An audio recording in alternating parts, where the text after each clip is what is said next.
നമ്മൾ ഈ പുസ്തകത്തെ, ഈ വചനത്തെ എല്ലാ ദിവസവും എടുക്കുകയും സ്നേഹിക്കുകയും വായിക്കുകയും ചെയ്താൽ ഈ വചനത്തിൻ്റെ അനുഗ്രഹവും നമ്മുടെ അടുത്ത് വരും.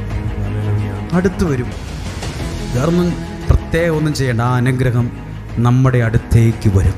ഈ ദൈവവചനത്തെ നമ്മൾ പൂർണ്ണ മനസ്സോടെ, പൂർണ്ണ ശക്തിയോടെ, പൂർണ്ണ ബഹുമാനത്തോടെയൊക്കെ സ്നേഹിച്ചാൽ ഇതിലെ അനുഗ്രഹങ്ങൾ, ഇതിനകത്തുള്ള സൗഖ്യം, ഇതിനകത്തുള്ള നന്മകൾ നമ്മുടെ അടുത്തേക്ക് ഇറങ്ങി വരും.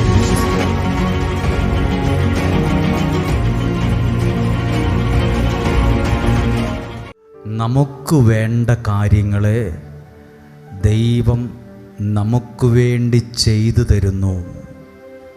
അതാണ് ഇവിടെ എല്ലാ ദിവസവും സംഭവിക്കുന്നത്. നമുക്ക് വേണ്ട കാര്യങ്ങളെ ദൈവം നമുക്ക് ചെയ്തു തരുന്നു. എല്ലാ മഹത്വവും ദൈവത്തിനാണ്. ഒരു നിമിഷം നിങ്ങൾ ആ കണ്ണുകളൊക്കെ നടച്ച്, ഒത്തിരി പരീക്ഷയ്ക്കായിട്ട് ഒരുങ്ങുന്ന ആളുകളുണ്ട്. ചില ഡോക്യുമെൻ്റൊക്കെ കൊണ്ടുവന്ന് പ്രാർത്ഥിക്കുന്നവരുണ്ട്. ഇൻ്റർവ്യൂവിന് അറ്റൻഡ് ചെയ്യാൻ ഒരുങ്ങുന്നവരുണ്ട്. വിവിധ പരീക്ഷകൾക്കൊരുങ്ങുന്നവരുണ്ട്. പുതിയൊരു വഴി തുറക്കണമെന്ന് പ്രാർത്ഥിക്കുന്നവരുണ്ട്. തൊഴിൽ മേഖലകൾ അനുഗ്രഹിക്കപ്പെടണമെന്ന് പ്രാർത്ഥിക്കുന്നവരുണ്ട്. തൊഴിൽ സംഘർഷങ്ങൾ മാറണമെന്ന് പ്രാർത്ഥിക്കുന്നവരുണ്ട്. കാർഷിക മേഖലയുമായി ബന്ധപ്പെട്ടുള്ള പ്രാർത്ഥനയുണ്ട്. ജോലിക്കായിട്ടുള്ള പ്രാർത്ഥനയുണ്ട്. ഭവനമില്ലാത്തവർ, മക്കളില്ലാത്തവർ, കുടുംബ സമാധാനം, സ്വസ്ഥതയില്ലാത്തവർ, കരഞ്ഞുകൊണ്ടുറങ്ങുന്ന മനുഷ്യരുണ്ട്. കരഞ്ഞുകൊണ്ട് കിടക്കാൻ പോകുന്ന, കരഞ്ഞുകൊണ്ട് ജോലികൾ ചെയ്യുന്ന, കരഞ്ഞുകൊണ്ടുറങ്ങാൻ കിടക്കുന്ന, കരഞ്ഞ് ജീവിതത്തിൽ ലൈറ്റൊക്കെ ഓഫ് ചെയ്ത് ജീവിതത്തിൽ കരയുന്നവരുണ്ട്. പല കാര്യങ്ങളെയും ഓർത്ത് നിങ്ങളൊരു നിമിഷം നിങ്ങളുടെ കരങ്ങളെ ഹൃദയത്തോട് ചേർത്തേ, ദൈവം തൻ്റെ വചനത്തിലൂടെ എൻ്റെ ജീവിതത്തിൽ ഇന്നൊരത്ഭുതം ചെയ്യുമെന്ന് വിശ്വസിച്ചേ. ദൈവത്തിൻ്റെ വചനത്തിലൂടെ എൻ്റെ ജീവിതത്തിനകത്ത് ഒരത്ഭുതത്തെ ദൈവം ചെയ്യുമെന്ന് വിശ്വസിക്കുക. ചെയ്യുമെന്ന് വിശ്വസിച്ച് ആ കണ്ണുകളടച്ച് കരഞ്ഞുകൊണ്ടുറങ്ങിയ എത്രയോ രാവുകൾ ജീവിതയാത്രയിൽ കഴിഞ്ഞുപോയി. ഞെട്ടി ഉണർന്ന് ഞാൻ നോക്കിയപ്പോൾ എൻ്റെ അടുത്ത് എന്നെ ശക്തീകരിക്കുന്ന, പ്രതീക്ഷ നൽകുന്ന നല്ലൊരു ദൈവ സാന്നിധ്യം എനിക്ക് അനുഭവിക്കാൻ കഴിഞ്ഞു. കരഞ്ഞുകൊണ്ടുറങ്ങിയ എത്രയോ രാവുകൾ ജീവിതയാത്രയിൽ കഴിഞ്ഞുപോയി. ഇങ്ങനെയൊക്കെയുള്ള ദിവസങ്ങൾ ജീവിതത്തിൽ കഴിഞ്ഞുകൂട്ടിയവരിനകത്തുണ്ട്. കരഞ്ഞുകൊണ്ട് എത്രയോ രാവുകൾ ജീവിതയാത്രയിൽ കഴിഞ്ഞുപോയി. ഞെട്ടിയുണർന്നു ഞാൻ നോക്കുമ്പോൾ താങ്ങും തലോടലുമായി നാഥൻ ചാരയും. ഓരോരുത്തർക്കും ഇങ്ങനെ ഒരു അനുഭവം ഉണ്ടാകട്ടെ. ദൈവത്തിൻ്റെ സാന്നിധ്യം അടുത്തു നിൽക്കുന്നത്. ആരും നിങ്ങളെ സഹായിച്ചില്ലേലും ദൈവം നിങ്ങളെ സഹായിക്കും. ആ അനുഭവം നിങ്ങൾക്കുണ്ടാകും. എല്ലാവരും ഒന്ന് ശബ്ദമുയർത്തി, ഇത് പാട്ടാണ് പാടുന്നതെങ്കിലും അതൊരു പ്രാർത്ഥനയാണ്. ആ പാടിയതിൻ്റെ ഉത്തരവാ കരഞ്ഞുകൊണ്ടുറങ്ങിയ എത്രയോ രാവുകൾ ജീവിതത്തിൽ കഴിഞ്ഞുപോയി. സത്യമാണ്. പല പേടി, ഉത്കണ്ഠ, ടെൻഷൻ, ഭയം, എൻ്റെ ജീവിതം, എൻ്റെ ഭാവി, എൻ്റെ മക്കൾ, പലതും നമ്മുടെ ജീവിതത്തിലുണ്ട്. ഒന്ന് ചേർന്ന് പാടിയേ. കരഞ്ഞുകൊണ്ടുറങ്ങിയ എത്രയോ രാവുകൾ ജീവിതയാത്രയിൽ കഴിഞ്ഞുപോയി. എല്ലാവരും ചേർന്ന് പാടിയേ. കരഞ്ഞുകൊണ്ടുറങ്ങിയ എത്രയോ രാവുകൾ ജീവിതയാത്രയിൽ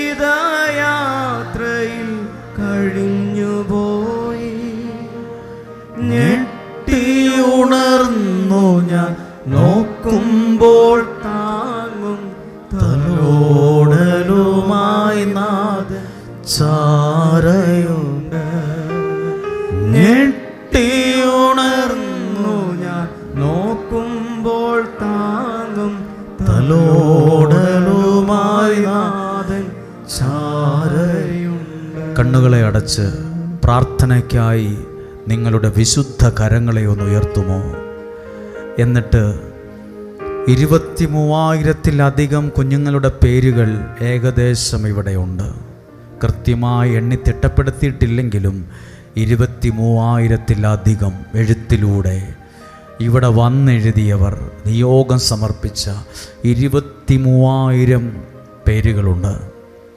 നിങ്ങൾ നിങ്ങളുടെ വിശുദ്ധ കരങ്ങളെ ഉയർത്തിപ്പിടിച്ച് ഒരു മനസ്സോടെ ഒന്നിച്ചൊന്ന് അനുഗ്രഹിച്ച് പ്രാർത്ഥിച്ച്, ഈ വിഷയത്തിന് വേണ്ടി മാത്രമല്ല, ഇന്നാരുടെയൊക്കെ ഇന്നലെയും ഇന്നും ആരൊക്കെ എഴുതി വച്ച് പ്രാർത്ഥിക്കുന്ന കാര്യങ്ങൾ, ഈ മാസത്തിൻ്റെ ആദ്യ ദിവസം മുതൽ പ്രാർത്ഥിച്ച വിഷയങ്ങൾ, അതെല്ലാം ദൈവത്തിൻ്റെ കരങ്ങളിൽ ഒന്ന് ഏൽപ്പിച്ചു കൊടുത്ത് ഒന്നിച്ചൊന്ന് അനുഗ്രഹിച്ച്, ഒന്നിച്ചൊന്ന് നിങ്ങളുടെ വിശുദ്ധ കരങ്ങളെ പ്രാർത്ഥനയ്ക്കായി ഉയർത്തുന്ന വിശുദ്ധ കരങ്ങളെ ഉയർത്തി ഒന്നിച്ചൊന്ന് അനുഗ്രഹിക്കുന്നു.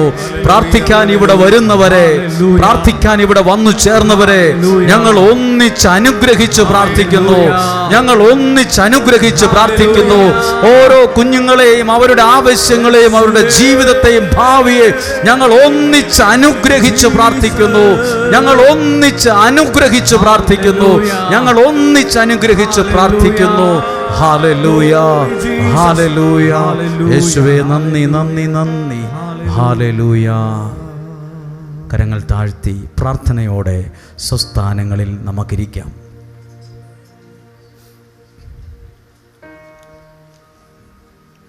ഹല്ലേലൂയ.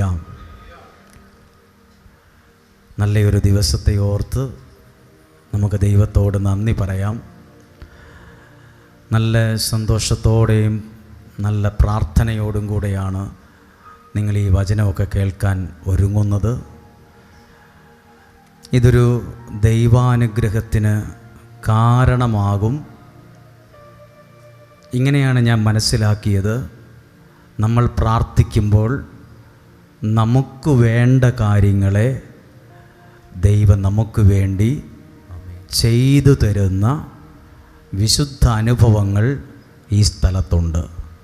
നമ്മൾ പ്രാർത്ഥിക്കുമ്പോൾ നമുക്ക് വേണ്ടതിനെ ദൈവം നമുക്ക് വേണ്ടി ചെയ്തു തരുന്നു. Hallelujah, hallelujah. നിങ്ങളെല്ലാവരും വളരെ സന്തോഷത്തോടെയും കൊതിയുള്ളൊരു മനസ്സോടും കൂടിയാണ് പ്രാർത്ഥിക്കുന്നതെന്നറിയാം. നിങ്ങളുടെ പാട്ടുകളും പ്രാർത്ഥനകളൊക്കെ കേൾക്കുമ്പം ആ ഒരു തീക്ഷ്ണതയുള്ളൊരു മനസ്സ് കാണാൻ കഴിയും. ഇപ്പോൾ ഞങ്ങൾ പ്രാർത്ഥിച്ചപ്പം നമ്മൾ പ്രാർത്ഥിച്ചു, നമുക്ക് ഒരു മനസ്സോടെ നമ്മുടെ പ്രാർത്ഥിക്കാനായി നമ്മുടെ വിശുദ്ധ കരങ്ങളെ ഉയർത്തി ഒന്നിച്ച് പ്രാർത്ഥിക്കാൻ പറഞ്ഞു. എൻ്റെ മകൻ, എൻ്റെ മകൾ, അത്രയല്ല, എല്ലാവർക്കും വേണ്ടി ഒന്നിച്ച്. അങ്ങനെ ഒത്തൊരുമയോടെ പ്രാർത്ഥിക്കുന്നതിനൊരു ശക്തിയുണ്ട്. നമ്മളേറ്റവും ഇഷ്ടപ്പെടുന്ന ഒരു കാര്യമാണ് തേൻ. അതൊരു മെഡിസിനാണ്, അതിന് വിലയുള്ള ഒന്നാണ്. ഇതെങ്ങനെയാണ് ഉണ്ടാകുന്നതെന്ന് ചോദിച്ചാൽ, ഒരു തേനീച്ചക്കൂട്ടിനകത്ത് 100 കണക്കിന് ഈച്ചകളുണ്ട്. അവയെല്ലാം ഒത്തൊരുമിച്ച് പരിശ്രമിച്ചുകൊണ്ടിരിക്കും. പല സ്ഥലങ്ങളിലും പൂക്കളുള്ള സ്ഥലത്ത് ഈച്ചകൾ പറന്നു പോകും. പൂമ്പൊടിയായിട്ടും തേനായിട്ടും ഓരോന്നോരോന്നും. ഒരാൾ പോലും അതിനകത്ത് അലസനായിട്ടിരിക്കത്തില്ല. എല്ലാവരും ഇങ്ങനെ അധ്വാനിച്ചുകൊണ്ടിരിക്കും. അങ്ങനെ ഒരു ഒറ്റ മനസ്സോടെ അധ്വാനിക്കുന്ന ഒരു തേനീച്ചക്കൂട്ടിലാണ് തേനുള്ളത്. ഏറ്റവും സന്തോഷം തരുന്ന വിലയുള്ള തേൻ അത് അങ്ങനെയാണ് ഉണ്ടാവുന്നത്. നമ്മളും പല സ്ഥലങ്ങളിലും പോയി പ്രാർത്ഥിക്കും, പല സ്ഥലങ്ങളിലും ഓടി നടക്കും. അത് തേനീച്ച പെട്ടിക്കകത്ത് തേനുള്ളതുപോലെ എന്ന് ഓർക്കുമ്പോൾ മധുരമുള്ള ഒരു ഓർമ്മ സമ്മാനിക്കത്തക്ക വിധം ചിലതൊക്കെ നമ്മുടെ ഭവനങ്ങളിൽ ഉണ്ടായി ഉണ്ടായി വരും. ആമേൻ. ഹല്ലേലൂയ. അതിന് ഞാൻ ഒരാൾ ഒറ്റയ്ക്ക് പ്രാർത്ഥിച്ചാൽ പോരാ. ഒരു കുടുംബമായി ഒരുമിച്ച് പ്രാർത്ഥിക്കാൻ കിട്ടുന്ന സമയത്ത് അസൂയയില്ലാതെ, സ്വാർത്ഥതയില്ലാതെ, ഒറ്റ മനസ്സോടെ പ്രാർത്ഥിച്ചാൽ മതി. ചില നന്മകൾ ഉണ്ടായി വരാൻ തുടങ്ങും. ആമേൻ. ഹല്ലേലൂയ. ഹല്ലേലൂയ. അതുകൊണ്ട് നമ്മളിങ്ങനെ ഒരുമിച്ച് പ്രാർത്ഥിക്കുന്നതെല്ലാം മറ്റൊരു അനുഗ്രഹം ഉണ്ടാകാൻ കാരണമാവും. ഇന്ന് ദൈവസന്നിധിയിൽ ഇവിടെ നിന്ന് പ്രാർത്ഥിക്കുമ്പോൾ ആദ്യമേ ഒരു കാര്യം അറിയിക്കുന്നത്, ഈ വരുന്ന 28-ാം തീയതി മുതൽ 10 ദിവസം ഉപവാസം എടുത്ത് പ്രാർത്ഥിക്കുകയാണ്. എന്തിനെന്ന് ചോദിച്ചാൽ, ഇവിടെ എഴുതി കിട്ടിയിരിക്കുന്നത് ഏകദേശം 23,000-ത്തിലധികം കുഞ്ഞുങ്ങളുടെ പേരുകളാണ്. എഴുത്തിലൂടെ ഇവിടെ വന്ന് പ്രാർത്ഥിച്ചത്, അയച്ചത്, വാട്സപ്പിൽ കിട്ടിയത് എല്ലാം കൂടെ കൃത്യം കണക്കല്ല, ഏതായാലും 23,000-ത്തിലധികം ഉണ്ട്. ഈ മാസമാകുമ്പോഴത്തേക്കും അതെല്ലാം എണ്ണി തിട്ടപ്പെടുത്തും. അപ്പം അത്രയും പ്രാർത്ഥനകളെ 10 ദിവസം ഉപവാസത്തോടെ പ്രാർത്ഥിച്ച് അടുത്ത മാസം ആദ്യ വെള്ളിയാഴ്ച ഫെബ്രുവരി 6-ാം തീയതി 10-ാമത്തെ ദിവസമായിരിക്കും. അതൊരനുഗ്രഹമാണ്. ആഗ്രഹിക്കുന്നവർക്ക് നിങ്ങളെക്കൊണ്ട് കഴിയുമെങ്കിൽ പങ്കെടുക്കുക, ഇല്ലെങ്കിൽ വേണ്ട. ഏതായാലും ഞങ്ങൾ നിങ്ങൾക്ക് വേണ്ടി പ്രാർത്ഥിക്കും. അത് ഞങ്ങളുടെ ഒരു തീരുമാനമാണ്. നിങ്ങൾ ഞങ്ങൾക്ക് വേണ്ടി പ്രാർത്ഥിക്കുക. അതൊരനുഗ്രഹമായിട്ട് മാറി വരും. വിശ്വസിക്കുന്നു. നിങ്ങൾ നൽകുന്ന പ്രാർത്ഥനയ്ക്കും സ്നേഹത്തിനും ഒക്കെ നന്ദി പറയുകയാണ്. ഇനി നിങ്ങളോട് പറയട്ടെ, ഏതെങ്കിലുമൊക്കെ ഒരു കാര്യം ചെയ്യുമ്പം, ചെയ്തപ്പം, പറഞ്ഞപ്പം നിങ്ങൾക്ക് തോന്നിയോ അത് വേണ്ടായിരുന്നു, അത് പറയണ്ടായിരുന്നു, അത് ചെയ്യണ്ടായിരുന്നു എന്ന് എന്തേലും ഒരു കാര്യം ചെയ്തപ്പം തോന്നിയോ അത് ചെയ്യണ്ടായിരുന്നു? ആരോടേലും ഒരു ദേഷ്യത്തിന് പറഞ്ഞ് ഒരു കുറച്ച് മണിക്കൂർ കഴിഞ്ഞപ്പോൾ ചിന്തിച്ചോ പറയണ്ടായിരുന്നു, ദേഷ്യത്തിന് അങ്ങ് പറഞ്ഞും പോയി, അങ്ങ് ചെയ്തു പോയി. നിങ്ങളുടെ മനസ്സിലിങ്ങനെ ഒരു ഭയങ്കര ടെൻഷൻ, അത് പറയണ്ടായിരുന്നു, അത് ചെയ്യണ്ടായിരുന്നു. ഇങ്ങനെയൊക്കെ ആർക്കേലും ഒരു തോന്നലുണ്ടായിട്ടുണ്ടെങ്കിൽ ദൈവം നിങ്ങളുടെ അടുത്തുണ്ട് എന്നല്ല അതിൻ്റെ അർത്ഥം, ദൈവം നിങ്ങളുടെ അകത്തുണ്ട് എന്നാണ് അതിൻ്റെ അർത്ഥം. അപ്പോൾ നമ്മളങ്ങനെയൊക്കെ പല കാര്യങ്ങൾ അനുഭവിച്ചിട്ടുണ്ട്. ഒരു ദേഷ്യത്തിനങ്ങ് പറയും, ഒരു ദേഷ്യത്തിനങ്ങ് ചെയ്യും, ഒറ്റ ഒരു കാര്യത്തിനങ്ങ് ചെയ്യും. പിന്നെ നമ്മളിങ്ങനെ ഇരുന്ന് ചിന്തിക്കും, ശോ പറയണ്ടായിരുന്നു, തെറ്റായിപ്പോയി, ചെയ്യണ്ടായിരുന്നു, അങ്ങനെ ചെയ്യാൻ പാടില്ലായിരുന്നു, കിടന്നിട്ട് ഉറക്കവും വരുന്നില്ല. ഇത് മനസ്സിൽ കിടന്നിങ്ങനെ ഒരു അസ്വസ്ഥതയാണ്. അപ്പം ഇങ്ങനെ എന്തേലും ആർക്കേലും അനുഭവം ഉണ്ടെങ്കിൽ ദൈവം എൻ്റെ അടുത്തുണ്ടെന്നല്ല, ദൈവം എൻ്റെ അകത്തുണ്ട്. ആ ദൈവം അകത്തുള്ളോണ്ടാ അതിനെക്കുറിച്ചൊരു വിഷമം നിങ്ങൾക്കുണ്ടായിക്കൊണ്ടിരിക്കുന്നത്. അത് വേണ്ടായിരുന്നു, അത് ചെയ്യണ്ടായിരുന്നു, അങ്ങനെ ഞാൻ ചെയ്യാൻ പാടില്ലായിരുന്നു. അത് ദൈവം നിങ്ങളുടെ അകത്തുള്ളത് കൊണ്ടാണ്. ഇവിടെ ഇരിക്കുന്ന ഓരോ വ്യക്തികളുടെയും അടുത്തല്ല ദൈവം, അകത്താണ്. അകത്ത് ദൈവ സാന്നിധ്യം ഉള്ളതുകൊണ്ടാണ് ഈ അന്തരീക്ഷത്തിൽ ഇവിടെ ഇരിക്കാൻ നിങ്ങൾക്ക് മനസ്സ് തോന്നുന്നത് പോലും. ദൈവം നിങ്ങളുടെ അടുത്തല്ല, ദൈവം നിങ്ങളുടെ അകത്താണ്. ചിലർക്ക് എന്ത് ചെയ്താലും ഒരു ഫീലിംഗ് ഇല്ല. ഞാനിപ്പോൾ എന്ത് ചെയ്തു, ഞാനൊരു തെറ്റ് ചെയ്തിട്ടില്ല, അയ്യോ നിനക്കൊരു ഫീലിംഗ് പോലും ഇല്ലേ, എനിക്കൊരു തോന്നലൊന്നും തോന്നുന്നില്ല. അതാണ് ഭയപ്പെടേണ്ടത്. ദൈവം അകത്തുള്ള ഒരാളാണോ? തെറ്റായൊരു കാര്യം പറയുകയോ ചെയ്യുകയോ ചെയ്താൽ പിന്നെ കിടന്നുറങ്ങാൻ പറ്റില്ല, ഭയങ്കര ടെൻഷൻ. പിന്നെ അവരോട് നേരിട്ട് പറയണം, സുഹൃത്തെ, സഹോദരായി അന്നേരം അങ്ങ് പറഞ്ഞു പോയി, ക്ഷമിക്കണം കേട്ടോ, മനസ്സിൽ വയ്ക്കണ്ട, പിണങ്ങൊന്നും വേണ്ട. അത് പറയുന്നവരെയും ഒരു പ്രശ്നമാണ്. അത് നമുക്കൊരു നൽകുന്നൊരു പാഠമാണ്. ദൈവം എൻ്റെ അകത്തുണ്ട്, ഈ ദൈവം എന്നെ ഉപേക്ഷിക്കത്തില്ല. ആ ദൈവം എന്നോട് സംസാരിക്കുന്നത് കൊണ്ടാണ് ഈ ഫീലിംഗ് എനിക്കുണ്ടാകുന്നത്. ദൈവം അകത്തുള്ള ഒരുപാട് മനുഷ്യർ എന്നെ കേൾക്കുന്നുണ്ട്. ദൈവം നിങ്ങളുടെ അകത്തുണ്ട്. ആമേൻ. ദൈവം നിങ്ങളുടെ സമീപത്തുണ്ട്. ദൈവം നിങ്ങളുടെ അടുത്തുണ്ട്. ഹല്ലേലൂയ. ഹല്ലേലൂയ. ഇന്നലെ പറഞ്ഞൊരു കാര്യമാണെങ്കിലും ഒന്നും കൂടെ ചെറിയൊരു കാര്യം ഞാൻ പറയാം. ചിലപ്പോൾ തോട്ടിലെയോ പുഴയിലെയോ കടലിലെയോ മീൻ കരക്കിട്ടാൽ അത് കിടന്ന് പിടയ്ക്കും, ഭയങ്കര പിടയ്ക്കും. കുറച്ച് കഴിഞ്ഞ് അതങ്ങനെ കിടക്കും മണ്ണിൽ. പക്ഷെ അങ്ങ് മരിച്ചിട്ടില്ല, ചത്തിട്ടില്ല, ജീവനുണ്ട്. വലിയ താമസമില്ലാണ്ട് അത് മരിച്ചു പോകും. ആ മീനിനെ എടുത്ത് പതുക്കെ നമ്മുടെ കൈവെള്ളയ്ക്കകത്ത് വെച്ച് ആ വെള്ളത്തിലേക്ക് പതുക്കെ കൊണ്ടു ചെല്ലുക. ഒരു 2 സെക്കൻഡിനുള്ളിൽ ആ വെള്ളത്തിലേക്ക് ചെല്ലുന്ന 2 സെക്കൻഡ് കഴിയുമ്പം ആ മീൻ ഒന്ന് പിടച്ച് കുറച്ചു നേരം അങ്ങനെ നിന്നേച്ച് വളരെ സ്പീഡിലങ്ങ് പോകുന്ന കാണാം. ഒരു വലിയ സന്തോഷത്തോടെ, ജീവൻ തിരിച്ചു കിട്ടിയ സന്തോഷം. ഇവിടെ വന്ന് പ്രാർത്ഥിക്കുന്ന ചിലരിൽ ഞാൻ ഈ സന്തോഷം കണ്ടിട്ടുണ്ട്. എല്ലാം കൈവിട്ടു പോയി, എല്ലാം തീർന്നു, ഇങ്ങനെ അങ്ങ് ചത്ത പോലെ ആയ മനുഷ്യർ മരിച്ചിട്ടില്ല, മരിച്ച പോലെ അങ്ങെത്തി.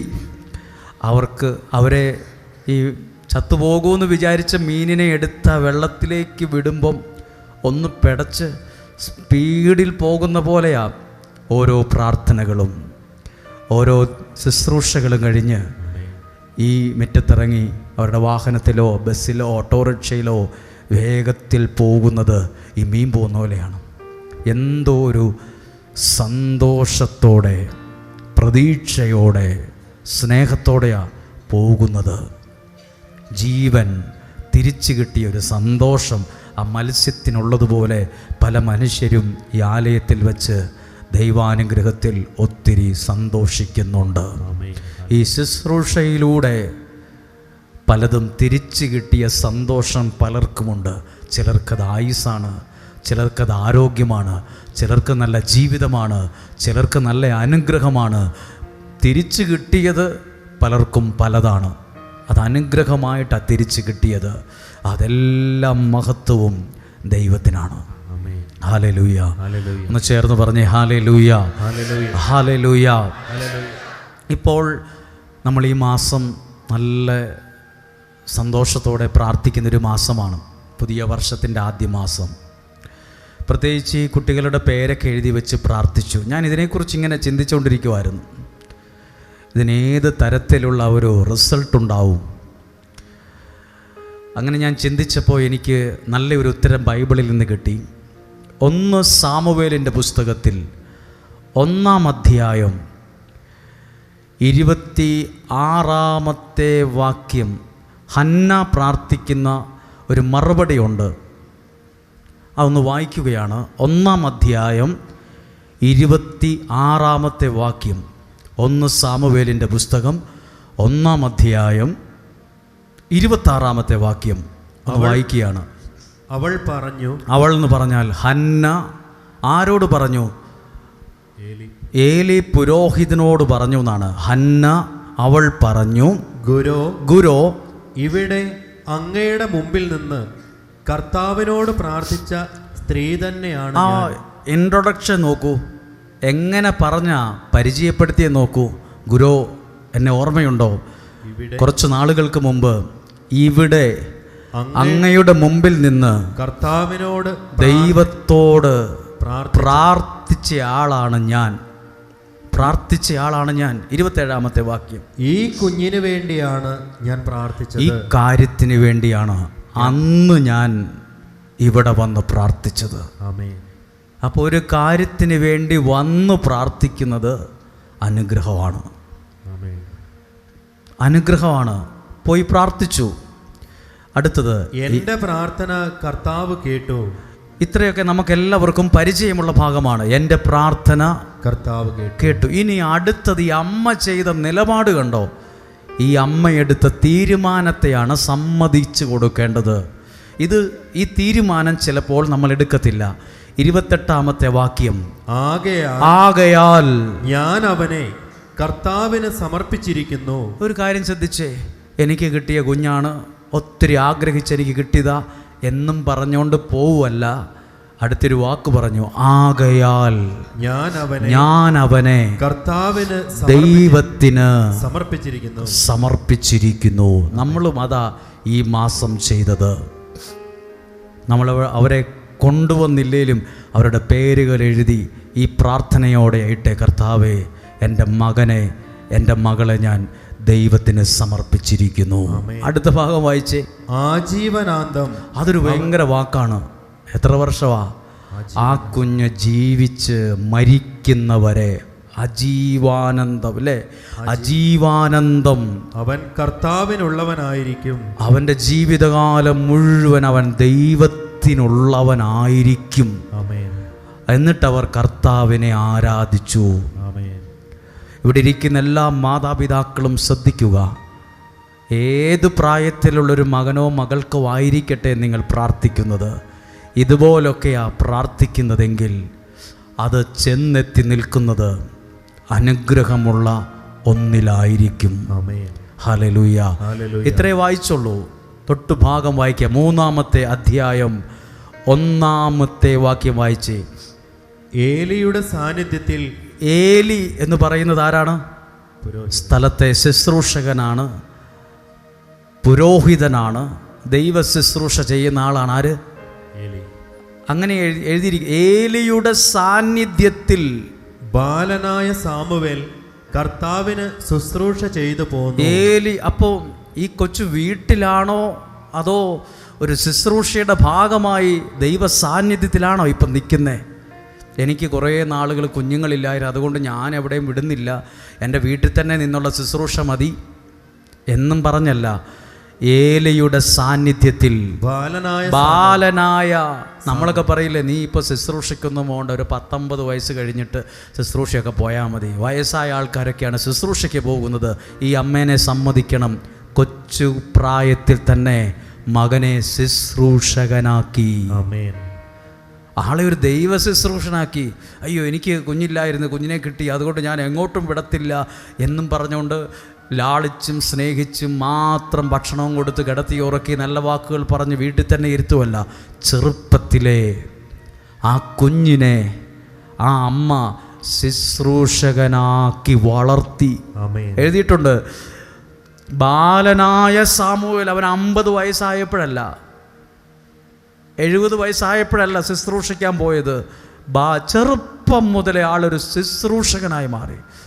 ഒത്തിരി അമ്മമാർ, എല്ലാ അമ്മമാരും അല്ലെങ്കിലും അമ്മമാർ ആഗ്രഹിക്കും, എൻ്റെ മക്കളൊരു ദൈവ ശുശ്രൂഷ ചെയ്യുന്ന ഒരാളായിരുന്നെങ്കിൽ. അനുഗ്രഹമാണ്, അതിനെ വില കുറച്ച് കാണരുത്. ഞാൻ പറഞ്ഞു തരാം എൻ്റെ വാക്യങ്ങൾ. കർത്താവിന് ശുശ്രൂഷ ചെയ്തു പോന്നു. ഇങ്ങനെ ശുശ്രൂഷ ചെയ്തുകൊണ്ട് പോന്നു. നിങ്ങളിവിടെ കാണും കുറച്ച് ബാഡ്ജ് ധരിച്ച കുറച്ച് ശുശ്രൂഷകരെ കാണും. പിള്ളേരെ ഒന്നുമല്ല, ഇച്ചിരി പ്രായമായ ആളുകളെയാണ് കാണുന്നത്. ഇവിടെ വളരെ ചെറിയ പ്രായത്തിലെ ഒരു ശുശ്രൂഷകനെ കാണാം. ഈ പുള്ളി വിജയിച്ചോ? ചെറുപ്പത്തിലെ ദൈവസന്നദ്ധിയിൽ സമർപ്പിച്ച് ദൈവ സാന്നിധ്യത്തിൽ വളർത്തിയെടുത്ത ഈ കൊച്ച് ജീവിതത്തിൽ സക്സസ് ആയോ എന്നറിയണ്ടേ? 3-ാം അധ്യായം 19-ാമത്തെ വാക്യം. സാമുവേൽ വളർന്നു വന്നു. കർത്താവ് അവനോട് കൂടെ ഉണ്ടായിരുന്നു. ആരോട് കൂടെ? അമ്മയെ സമ്മതിക്കണം. ഇവിടെ ഇതിനെല്ലാം ഈ ഒരു അനുഗ്രഹത്തിൽ ഈ കൊച്ചു വളരാൻ കാരണം ആ വീട്ടിലെ അമ്മയാണ്. അമ്മയെ സമ്മതിക്കണം. ഇന്നത്തെ പോലെ ധ്യാനമോ തിയോളജിയോ ദൈവശാസ്ത്രം പഠിക്കാനുള്ള കോളേജുകളോ ഒന്നും ഇല്ലാത്ത കാലത്ത് ഇത്രയും ജ്ഞാനമുള്ള ഒരമ്മ അത്രയും വർഷങ്ങൾക്ക് മുമ്പ് ജീവിച്ചിരിപ്പുണ്ടായിരുന്നു. ഇന്ന് പോലും ഈ ജ്ഞാനമുള്ളവർ കുറവാണ്. വലിയ പഠിപ്പുള്ളവർക്ക് പോലും ഈ ജ്ഞാനമില്ല. സാമുവേൽ വളർന്നു വന്നു. കർത്താവ് അവനോട് കൂടെ. ആരോട് കൂടെ? ആരെയാണോ ദൈവത്തിന് സമർപ്പിച്ചത്, ആരെയാണോ ദൈവ സാന്നിധ്യത്തിൽ വളർത്തിയത്, ആരെയാണോ ചെറുപ്പത്തിലെ ശുശ്രൂഷ ചെയ്തൊരു ശുശ്രൂഷകനാക്കി മാറ്റിയത്, അവനോട് കൂടെ ഉണ്ടായിരുന്നു. ആരുണ്ടായിരുന്നു? കർത്താവ് അവനോട് കൂടെ ഉണ്ടായിരുന്നു. ഹല്ലേലൂയ. ഹല്ലേലൂയ. നിങ്ങൾ നിങ്ങളുടെ കുഞ്ഞുങ്ങൾക്ക് വേണ്ടി ചിലർ എഴുതിയിടും, ചിലർ പറയും, പ്രാർത്ഥിക്കുമ്പോൾ ഓർത്തെ അത് കേവലം ഒരു ദിവസത്തേക്ക് മാത്രമാകരുത്. അവരൊരു ലക്ഷ്യത്തിലെത്തുന്നത് വരെ ദൈവം അവരോട് കൂടെ ഉണ്ടായിരിക്കും. ഹല്ലേലൂയ. ഇങ്ങനെയൊക്കെ ചെയ്താൽ, ഇങ്ങനെയൊക്കെ പ്രാർത്ഥിച്ചിട്ട് സാമുവേൽ വഴി തെറ്റിപ്പോയെന്നോ നാട് വിട്ടുപോയെന്നോ എവിടെയോ എന്തോ കാണിച്ച് ജീവിച്ചതെന്നൊന്നും അറിയത്തില്ല എന്നല്ല, കൃത്യം എഴുതിയിട്ടുണ്ട്. ആ കുഞ്ഞിൻ്റെ ജീവിതം സക്സസ് ആയി എന്ന്, വിജയിച്ചുവെന്ന്. അടുത്ത ഭാഗമോ, അവന്റെ വാക്കുകളിൽ ഇത് ശ്രദ്ധിക്കേണ്ട വാക്കാണ്. ശുശ്രൂഷ ചെയ്ത് ശുശ്രൂഷകനായ സാമുവേലിൻ്റെ വാക്ക് വായിച്ച്, അവൻ്റെ വാക്കുകളിൽ ഒന്നുപോലും വ്യർത്ഥമാകാൻ അവിടുന്ന് ഇടവരുത്തിയില്ല. ഒരു വാക്കുപോലും, അത്രയും വിലയുള്ള വാക്കുകളെ ആൾ പറയുള്ളായിരുന്നു. ചപ്പും ചവറും ഒന്നും പറയത്തില്ല. അവൻ്റെ വാക്കുകളിലൊന്നും വ്യർത്ഥമായി പോകാൻ ദൈവം ഇടവരുത്തിയില്ല. ആ വാക്ക് നിങ്ങൾ ശ്രദ്ധിക്കണം, വേദപുസ്തകത്തിനകത്ത് ഇടവരുത്തിയില്ല. നമ്മൾ വിചാരിക്കും ഇതിലൊന്നും കാര്യമില്ല, കഥയില്ല, ചുമ്മാതാണെന്നല്ല. നിങ്ങളുടെ കുഞ്ഞുങ്ങൾ വഴി തെറ്റിപ്പോകാൻ ഇടവരുത്തുകയില്ല. നിങ്ങളുടെ കുഞ്ഞുങ്ങളുടെ ഭാവി എവിടെയും എത്താതെ, അലഞ്ഞ് തിരിഞ്ഞ് എവിടെയും ഒന്നും ആകാതെ ആയിപ്പോകാൻ ദൈവം ഇടവരുത്തുകയില്ല. പിന്നെ എന്തിനിടവരുത്തും? അവർ നിങ്ങൾക്കൊരനുഗ്രഹമാകാൻ ദൈവം ഇടവരുത്തും. മക്കളെ കൊണ്ട് നിങ്ങൾക്ക് അഭിമാനത്തോടെ എവിടെയും നിൽക്കാൻ മാതാപിതാക്കളെന്ന നിലയിൽ ദൈവം നിങ്ങൾക്ക് ഇടവരുത്തും. ഹല്ലേലൂയ. പ്രാർത്ഥിച്ചേ, ഉറക്കെ പ്രാർത്ഥിച്ചേ, ഹല്ലേലൂയ. ശബ്ദമുയർത്തി പറഞ്ഞേ, ഹല്ലേലൂയ, ഹല്ലേലൂയ. ഇടവരുത്തും. അതിനുവേണ്ടിയാണ് നമ്മൾ പ്രാർത്ഥിക്കുന്നത്. ഇടവരുത്തും. ഇന്നോ നാളെയോ ഒന്നും ആയിരിക്കില്ല റിസൾട്ട് കാണുന്നത്. അതിന് ദൈവം ചില വഴികളെ ഒരുക്കും, ചില മാർഗങ്ങൾ ദൈവം കാണിച്ചു തരും. രക്ഷപ്പെടാൻ ദൈവം ഇടവരുത്തും. ഇവിടെ ഒരു ദൈവപ്രവൃത്തിയും നടക്കില്ലായിരുന്നു എങ്കിൽ ഇവിടെയൊന്നും ആരും വരത്തില്ലായിരുന്നു.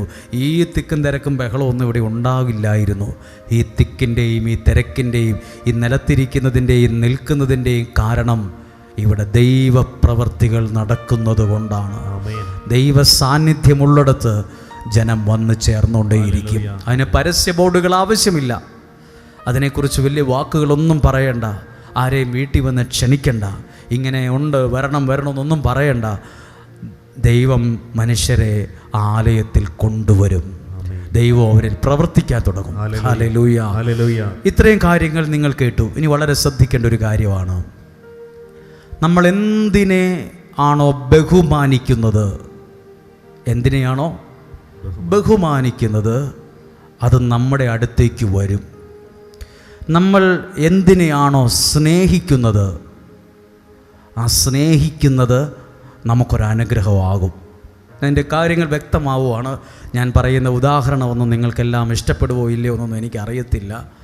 പക്ഷെ എന്നാലും മനസ്സിലാകുന്ന ഭാഷയിൽ അത് പറയുവാണ്. അതിൽ തെറ്റുണ്ടെങ്കിൽ നിങ്ങൾ ദയവ് ചെയ്ത് ക്ഷമിക്കുക. നമ്മൾ ചില കാര്യങ്ങളെ, നിങ്ങൾ ഈ വചനത്തെയും ഈ ദൈവ ശുശ്രൂഷയെയും ദൈവീക കാര്യങ്ങളെയും ബഹുമാനിക്കുകയും സ്നേഹിക്കുകയും ചെയ്യുന്നവരാണെങ്കിൽ ഈ അനുഗ്രഹം നിങ്ങളുടെ ഒപ്പം വരും. ഉദാഹരണം, ഒരാൾ ഒരു മോട്ടോർ സൈക്കിളിൽ ഇങ്ങനെ മീൻ കച്ചവടമാണ്. ഓരോ വീടുകളിലും മീൻ കച്ചവടം ചെയ്യുകയാണ്. അപ്പോൾ അയാൾ ഒരു സ്ഥലത്ത് മീൻ വിൽക്കാൻ വേണ്ടി, മീൻ ഒരാൾക്ക് കൊടുക്കാൻ വേണ്ടി വന്നപ്പോൾ ആ വീട്ടിലെ പൂച്ചയും കൂടി ഇങ്ങോട്ട് ഇറങ്ങി വന്നു. ആര്? പൂച്ച. പുള്ളി ഒരു ചെറിയ മത്തി എടുത്ത് അതിന് കൊടുത്തു. ഒരു സ്നേഹം കാണിച്ച് ഇദ്ദേഹം പോയി. പിറ്റേ ദിവസവും ഈ മീൻ മേടിക്കാൻ അവർ വന്ന സമയത്ത് ഈ പൂച്ചയും വന്നു. അന്നേരവും കൊടുത്തൊരു മത്തി. എപ്പോഴൊക്കെ ഈ പൂച്ച വരുമ്പോഴെല്ലാം കല്ലെറിഞ്ഞില്ല, പൂച്ചേനെ അടിച്ചില്ല, ദേഷ്യപ്പെട്ടില്ല, ഒന്നും ചെയ്തില്ല. ഒരു മത്തി കൊടുത്തു, ഒരു ചെറിയ മത്തി കൂട്ടി ഒരെണ്ണം കൊടുത്തു. ഇപ്പോൾ അങ്ങൊന്ന് ഇയാൾ വരുന്ന ഓണ് കേൾക്കുമ്പോഴേ ആൾക്കാർ വരുന്നേക്കാൾ മുമ്പ് പൂച്ച ആ വഴി നിൽപ്പുണ്ട്, കാത്തു നിൽക്കുകയാണ്. നമ്മൾ എന്തിനെയാണോ സ്നേഹിക്കുന്നത് അത് നമ്മുടെ അടുത്തേക്ക് വന്ന് കാത്തു നിൽക്കും. ഞാനത് ഈ രീതി പറയുക, നമ്മൾ ഈ പുസ്തകത്തെ, ഈ വചനത്തെ എല്ലാ ദിവസവും എടുക്കുകയും സ്നേഹിക്കുകയും വായിക്കുകയും ചെയ്താൽ ഈ വചനത്തിൻ്റെ അനുഗ്രഹവും നമ്മുടെ അടുത്ത് വരും. അടുത്ത് വരും. വേറൊന്നും പ്രത്യേകം ഒന്നും ചെയ്യേണ്ട, ആ അനുഗ്രഹം നമ്മുടെ അടുത്തേക്ക് വരും. നമ്മൾ പോകുമ്പോൾ അത് പുറകെ വരും. ഈ മത്തി കൊടുത്ത ആള് വണ്ടി ഓടിച്ചു പോകും, പൂച്ചയും പുറകെ പോവുക, പൂച്ചയും പുറകെ പോവുകയാണ്. നേരെ മറിച്ച് ഈ പൂച്ചയെ കണ്ടപ്പോഴേ ഒരു വാടിയെടുത്ത് ഒറ്റ ഒരെണ്ണം തലക്കെട്ട് കൊടുത്തു. പിന്നീട് കണ്ടപ്പം കല്ല് പെറുക്കി എറിഞ്ഞെങ്കിൽ ഈ ചെറിയ മൃഗമായാൽ പോലും, ഈ വളർത്തു മൃഗമായാലും ഇയാളെ കാണുമ്പോൾ ഓടും. നമ്മൾ ഈ ദൈവ ശുശ്രൂഷയെ, പ്രാർത്ഥനയെ, ധ്യാനത്തെ, പാട്ടിനെ, എന്നാ ധ്യാനം, എന്നാ ശുശ്രൂഷ, എന്തു പ്രസംഗം എന്നും ഇങ്ങനെ എറിഞ്ഞു നോക്കിക്കേ, നിങ്ങളിൽ നിന്ന് അനുഗ്രഹം വിട്ടുമാറിപ്പോവും. അതങ്ങ് പോയി വരത്തില്ല. കാരണം നമ്മൾ അതിൻ്റെ നേരെ എറിയുക ചെയ്ത്. വീട്ടിൽ ഇരുന്ന് കുറ്റം പറഞ്ഞ് നോക്കിക്കേ, ഇതൊക്കെ തട്ടിപ്പാണ്, ഇതെല്ലാം തരികിട പരിപാടികളാണ്. നിങ്ങൾ ചുമ്മാ വീട്ടിൽ ഇരുന്ന് കുറ്റം പറഞ്ഞ് നോക്കിക്കേ, ആ പുസ്തകത്തിലെ അനുഗ്രഹങ്ങൾ നമ്മളിൽ നിന്ന് മാറിപ്പോവും. അതങ്ങ് പോവും. അത് പോകാനൊന്നും ചെയ്യേണ്ട, തന്നെ അങ്ങ് ഇറങ്ങിപ്പോവും. എന്നാൽ ഈ പുസ്തകത്തെ സ്നേഹിക്കുകയും നമ്മൾ വീട്ടിൽ ഒരുമിച്ച് കൂടുമ്പോൾ ഈ വചനത്തിലെ ചില കാര്യങ്ങൾ പറയുകയും ഈ വചനത്തെ മനസ്സുകൊണ്ട് സ്നേഹിക്കുകയും ചെയ്താൽ വീട്ടിൽ വളർത്തുന്ന ഒരു പൂച്ച പോലും സ്നേഹിക്കുന്ന ആൾ അടുത്തേക്കാണ് വരുന്നത്. അങ്ങനെയെങ്കിൽ ഈ ദൈവവചനത്തെ നമ്മൾ പൂർണ്ണ മനസ്സോടെ, പൂർണ്ണ ശക്തിയോടെ, പൂർണ്ണ ബഹുമാനത്തോടെയൊക്കെ സ്നേഹിച്ചാൽ ഇതിലെ അനുഗ്രഹങ്ങൾ, ഇതിനകത്തുള്ള സൗഖ്യം, ഇതിനകത്തുള്ള നന്മകൾ നമ്മുടെ അടുത്തേക്ക് ഇറങ്ങി വരും. അതാണ് ബൈബിളിൽ പറയുന്നത്, നീ നിൻ്റെ ദൈവമായ കർത്താവിനെ പൂർണ്ണ മനസ്സോടും പൂർണ്ണ ശക്തിയോടും കൂടെ സ്നേഹിക്കുക. അപ്പോൾ തന്നെ ആ സ്നേഹം തന്നെ ഒരു പ്രാർത്ഥനയാണ്. നിങ്ങളിവിടെ ഇരുന്ന് ദൈവവചനം കേൾക്കുന്ന ഈ ഇരിക്കുന്ന ഇരിപ്പില്ല, ഇതൊന്നും കേട്ടില്ലേ പോലും, ഈ ഇരിക്കുന്നത് തന്നെ ഒരു പ്രാർത്ഥനയാണ്. കരമുയർത്താൻ പറയുമ്പോൾ എല്ലാവരും കരമുയർത്തുന്നു, പാടാൻ പറയുമ്പോൾ പാടുന്നു. പാടിയില്ലേലും കൈ ഉയർത്തി പറ്റുമ്പോഴൊക്കെ സഹകരിച്ചില്ലേ, അതൊരു പ്രാർത്ഥനയാണ്. ചില അനുഗ്രഹങ്ങൾ നിങ്ങൾ പോകുമ്പോൾ നിങ്ങളുടെ പുറകെ വരും, നിങ്ങളുടെ അടുത്തേക്ക് വരും. കാരണം നിങ്ങൾ അതിനെ സ്നേഹിക്കാൻ തുടങ്ങിയിരിക്കുന്നു. ദൈവത്തെയും ദൈവ ശുശ്രൂഷകളെയും സ്നേഹിക്കാൻ തുടങ്ങുമ്പോൾ ആ അനുഗ്രഹം നമ്മുടെ അടുത്തേക്ക് വരാൻ തുടങ്ങും. പ്രത്യേകിച്ച് പന്തിലിട്ട് വാ എന്ന് വിളിക്കുകയൊന്നും വേണ്ട. എല്ലാത്തിനും ചില അനുഗ്രഹത്തിൻ്റെ സമയമുണ്ട്. ഹല്ലേലൂയ ഉണ്ട്. ഇതൊക്കെ വിശ്വസിക്കുന്നുണ്ടോ? നിങ്ങൾ താഴോട്ട് ഇറങ്ങുമ്പോൾ ഇതാ റോട്ടി മുഴുവൻ ഓറഞ്ച് കച്ചവടക്കാർ വന്ന് നിൽക്കുക, 4-5 വണ്ടിക്കകത്ത് ഓറഞ്ച്. അപ്പോൾ അവിടെ ഇരുന്ന ഒരാൾ പറയുക, ഇപ്പോൾ ഓറഞ്ചിൻ്റെ ടൈമാകട്ടോ, ഓറഞ്ചിനും സമയം. വടുവഞ്ചാല് ചെല്ലുമ്പോൾ ഒരു 4-5 പെട്ടി ഓട്ടോറിക്ഷയ്ക്കകത്ത് മുഴുവൻ നെല്ലിക്ക, 1.5 കിലോ 50 രൂപ, 2 കിലോ 100 രൂപ. അപ്പോൾ അപ്പുറത്തിരുന്ന ആൾ പറയാ, ഇപ്പം നെല്ലിക്കായുടെ സമയമാണ്. ആ ശരി, ഇപ്പം കാപ്പി പറിച്ചെടുക്കുന്ന കാപ്പിക്ക് സമയമുണ്ട്, ഓറഞ്ചിൻ്റെ സമയമുണ്ട്, നെല്ലിക്ക കിട്ടുന്ന സമയമുണ്ട്. ജീവിതത്തിലുമുണ്ട് ഇതുപോലെ ചില അനുഗ്രഹം വരുന്ന സമയമുണ്ട്. നമ്മൾ പറയില്ലേ, ഇഷ്ടം പോലെ മീനാണ്. പണ്ട് അയലയ്ക്ക് 400 രൂപയായിരുന്നു, ഇപ്പം 150 രൂപയുള്ളൂ. ഇപ്പം അയലയൊക്കെ കിട്ടുന്ന നല്ല സമയമാണെന്ന് പറയും. ഇപ്പം മീനിൻ്റെ സമയമാണ്, ചാകരയാന്ന് പറയും. അത് കിട്ടുന്നൊരു സമയമുണ്ട്. നിങ്ങൾ കേട്ടെ, നിങ്ങളുടെ ജീവിതത്തിലേക്ക് ദൈവം ചെയ്തു തരുന്ന അനുഗ്രഹത്തിൻ്റെ സമയമുണ്ട്. അന്നേരം നേരെ ഓപ്പോസിറ്റ് പോയാൽ അത് നഷ്ടപ്പെട്ടു പോകും. തക്ക സമയത്തത് പ്രയോജനപ്പെടുത്തിക്കൊള്ളണം. കിട്ടിയ വള്ളിയിൽ പിടിച്ച് കയറിക്കൊള്ളണം. അന്നേരം അതിനെ പുച്ഛിക്കുകയും വിമർശിക്കുകയും കുറ്റം പറയുകയും ചെയ്താൽ അതതിൻ്റെ വഴിക്ക് പോവും. നിങ്ങൾ ഒരിക്കലും നിങ്ങൾക്ക് കിട്ടിയ ഭാഗ്യം, ദൈവാനുഗ്രഹം കളഞ്ഞേക്കല്ല്. എന്ത് ചെയ്യല്? കളയല്ല്. പിന്നെ കളഞ്ഞേച്ച് പിന്നെ കരയല്, പിന്നെ അത് കിട്ടിയെന്ന് വരില്ല. ഹല്ലേലൂയ. ഇതൊക്കെ വിശ്വസിക്കുന്നു. നിങ്ങളുടെ കയ്യിൽ ഒരു മോതിരം ഉണ്ടെന്ന് വിചാരിക്കുക. ഒരു മോതിരം അതങ്ങ് ഊരിയെടുത്ത് ഒരൊറ്റ ദേഷ്യത്തിന് ആ പറമ്പിലേക്ക് ഒരൊറ്റ എറിഞ്ഞത് സത്യമാണ്. ഇപ്പോൾ 2 മാസമായി അവിടെ എല്ലാം അടിച്ചു വാരിക്കൊണ്ടിരിക്കുക, ഇത് കിട്ടുന്നില്ല, പോയി. ഒരു ദേഷ്യത്തിന് അങ്ങ് എറിഞ്ഞതാ. പക്ഷെ ഇപ്പോൾ അവിടെ എല്ലാം അടിച്ചു വാരി നോക്കിയിട്ട് ഈ മോതിരം എവിടെ വീണേന്ന് ഒരു പിടുത്തവുമില്ല, പോയി.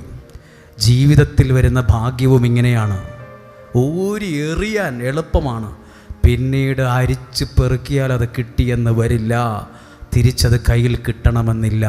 ലഭിച്ചതൊരു മോതിരമാകട്ടെ, ദൈവത്തിൻ്റെ കുഞ്ഞൊരു അനുഗ്രഹമാകട്ടെ, നിങ്ങളുടെ മേലിട്ടൊരു കൈവെപ്പാകട്ടെ, നിങ്ങൾക്ക് കിട്ടിയൊരു നല്ല വാക്കാകട്ടെ, നല്ലൊരു പ്രാർത്ഥനയാകട്ടെ, എറിഞ്ഞ് ഊരി അങ്ങ് കളഞ്ഞേക്കല്ല്. അത് നിങ്ങൾക്കൊരനുഗ്രഹമായി അത് മാറാൻ തുടങ്ങും. ഹല്ലേലൂയ. നമ്മൾ എന്തിനെ ബഹുമാനിക്കുന്നുവോ അത് നമ്മുടെ ഈ ദൈവവചനത്തെ, ഞാൻ എവിടെ പോയാലും ദൈവവചനം ബാഗിൽ വെച്ച് കൊണ്ടുപോകാറുണ്ട്.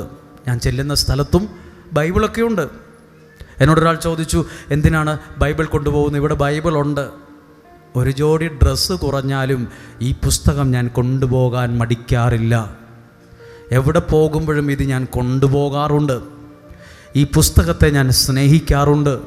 ഈ വചനം എല്ലാ ദിവസവും നിങ്ങളോട് പറയാൻ, ഒരു ചൂണ്ടയിടാനിരിക്കുന്ന ഒരാൾ ചൂണ്ടയിടാനിരിക്കുന്നത് പോലെ ഈ പുസ്തകത്തിൻ്റെ മുമ്പിൽ ഞാൻ ഇരുന്നിട്ടുണ്ട്.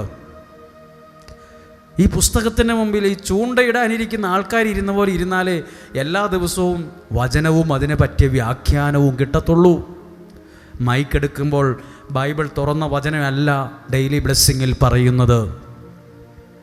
അത് എഴുതി വെച്ച് പ്രാർത്ഥിച്ച് ഒരുങ്ങി വന്നേച്ചാ മൈക്കെടുക്കുന്നത്. അല്ലാണ്ട് ബൈബിൾ തുറക്കുമ്പോഴേ ഒരു പേജ് കിട്ടി, ഒരു വചനം എടുത്ത് വായിച്ചു, വായി വരുന്ന എന്തൊക്കെയോ പറഞ്ഞു, പ്രാർത്ഥിച്ചു. അല്ല, ഇന്ന് വരെ അങ്ങനെ ചെയ്തിട്ടില്ല. ചൂണ്ടയിടാനിരിക്കുന്ന ആൾ തോടിൻ്റെ സൈഡിലും പുഴയുടെ സൈഡിലും ഇങ്ങനെ ശ്രദ്ധയോടെ ഇരിക്കും, മിണ്ടാണ്ട് ചൂണ്ടയും പിടിച്ചുകൊണ്ട്. അതുപോലെ ഈ പുസ്തകത്തിൻ്റെ മുമ്പിൽ ചിലപ്പോൾ നമ്മൾ ഇരിക്കുമ്പോഴാണ് ചിലതൊക്കെ നമ്മുടെ ജീവിതത്തിൽ ദൈവം തരുന്നത്. നിങ്ങളും ഇരിക്കണം, നിങ്ങളും അങ്ങനെയാണ്. ചൂണ്ടയുടെ ഇരിക്കുന്ന ഒരാളെ പോലെ, ആ ചൂണ്ടയും പിടിച്ചുകൊണ്ടിരിക്കുന്ന പോലെ ആ പ്രാർത്ഥനയോടെ ഇവിടെ ഇരിക്കുന്നത്. ചിലതൊക്കെയാ നമ്മുടെ കയ്യിൽ വരും, ചില നന്മകൾ നമ്മൾ അനുഭവിക്കാൻ ഇടവരും. പ്രിയപ്പെട്ടവരെ, നമ്മൾ ഏത് രീതിയിൽ നിങ്ങളിത് സ്വീകരിക്കുന്നു എന്ന് എനിക്കറിയില്ല. പക്ഷേ ഇതൊരു അനുഗ്രഹമാണ്. ഞാൻ ഇനി വളരെ ഗൗരവമുള്ളൊരു കാര്യം പറയുക, നിങ്ങളിത് കേൾക്കണമെന്ന് ഞാൻ ആഗ്രഹിക്കുകയാണ്. കാരണം നല്ല കാര്യമാണ്, പ്രയോജനപ്പെടും, ഉപകാരപ്പെടും. ദൈവീകമായ കാര്യങ്ങളെ സ്നേഹിച്ചാൽ, അതിനടുത്ത് കല്ലെടുത്തെറിയാതിരുന്നാൽ നിങ്ങളുടെ ജീവിതം എവിടെയും പരാജയപ്പെടില്ല. അതിനെ സ്നേഹിക്കണം, ബഹുമാനിക്കണം, ആദരിക്കണം. ഇത്രയൊക്കെ ചെയ്താൽ മതി. വഴി കൂടെ നടക്കുമ്പോൾ മുഴുവൻ കൈവിരിച്ച് നടക്കാൻ പോകണ്ട. ലോകത്തുള്ള മുഴുവൻ സ്ഥലത്തൂടെ തീർത്ഥാടനമാണെന്ന് പറഞ്ഞ് പോകണ്ട. ഇതിനൊന്നും കഴിഞ്ഞില്ലേലും ദൈവീകമായ കാര്യങ്ങളെ സ്നേഹിച്ചാൽ തന്നെ എല്ലാ അനുഗ്രഹവും നിങ്ങൾക്കുണ്ടാവും. ഞാനത് തെളിയിക്കാം. 1 സാമുവേലിൻ്റെ പുസ്തകം 24-ാം അധ്യായം ദാവീദിനെക്കുറിച്ച് എഴുതിയിട്ടുള്ളൊരു ഭാഗം ഞാൻ വായിക്കുവാണ്. 24-ാം അധ്യായം 8 മുതലുള്ള വാക്യം വായിക്കുകയാണ്. ഇത് ശ്രദ്ധിക്കണം. ദാവീദ് സാവൂളും തമ്മിലുള്ളൊരു ഇടപാടാണ്. സാവൂളാണ് ദാവീദിനെ കൊല്ലാൻ നടക്കുകയാണ്. പക്ഷെ ദാവീദിന് സാവൂളിനെ കൊല്ലാൻ നല്ല ഒരവസരം കിട്ടിയിട്ട് പുള്ളി കൊന്നു കളഞ്ഞില്ല. ഒറ്റ വെട്ടിന് പുള്ളിയെ കൊല്ലായിരുന്നു. ദാവീദിൻ്റെ ആൾക്കാർ വന്ന് പറഞ്ഞു, ഗുരോ, നിന്നെ എതിർക്കുന്ന നിൻ്റെ ശത്രുവായ സാവൂൾ ഇവിടെ കിടന്നുറങ്ങുന്നുണ്ട്, ആ വാളൂരി ഒറ്റ വെട്ട് കൊടുക്കുക, അവനെ നമുക്ക് കൊന്നുകളയാം, ഒരവസരം കിട്ടിയിട്ടുണ്ടെന്ന്. ദാവീദ് ചെയ്തില്ല. ദൈവീക ശുശ്രൂഷ ചെയ്യുന്ന അഭിഷിക്തനായ സാവൂളിൻ്റെ നേരെ ദൈവം ഒന്നും ചെയ്തില്ല. ദാവീദ് ഒന്നും ചെയ്തില്ല, ബഹുമാനിച്ചു. ആ വാക്യം വായിക്കാം. 8 മുതലുള്ള വാക്യം വായിക്കുവാണ്. 24-ാം അധ്യായം 1 സാമുവേൽ 24:8. ദാവീദും ഗുഹയിൽ നിന്ന് പുറത്തിറങ്ങി, ഒരു ഗുഹയ്ക്കകത്തുനിന്ന് പുറത്തിറങ്ങി, എൻ്റെ യജമാനനായ രാജാവേ എന്ന് സാവൂളിനെ പുറകിൽ നിന്ന് വിളിച്ചു. സാവൂളിൻ്റെ പുറകിൽ നിന്ന് വിളിച്ചു. ദാവീദ് വിളിച്ചു. എങ്ങനെയാണ് വിളിച്ചത്? എൻ്റെ യജമാനനായ രാജാവേ.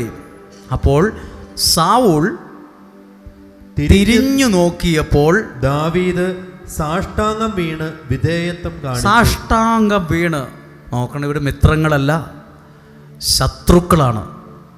സാവൂൾ ദാവീദിനെ കൊല്ലാൻ നടക്കുകയാണ്.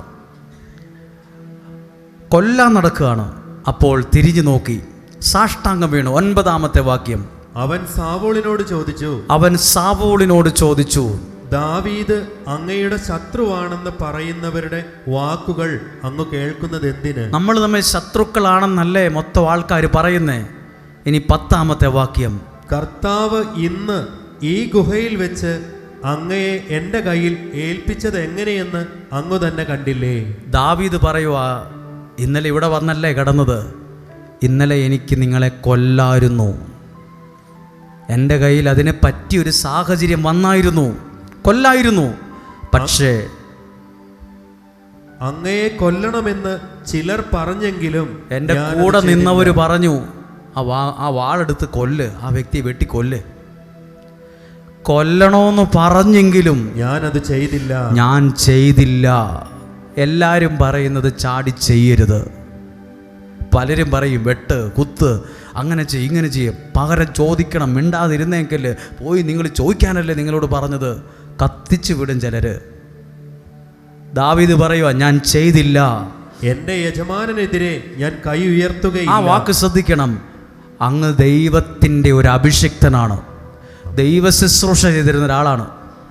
നിങ്ങൾക്ക് നേരെ ഞാൻ കൈ ഉയർത്തത്തില്ല, നിങ്ങൾക്കെതിരെ ദോഷം ഞാൻ ചെയ്യത്തില്ല. അങ്ങ് കർത്താവിൻ്റെ അഭിഷിക്തനാണെന്ന് ഞാൻ അവരോട് പറഞ്ഞു. നിങ്ങൾ ദൈവ ശുശ്രൂഷ ചെയ്ത ഒരാളാണ്.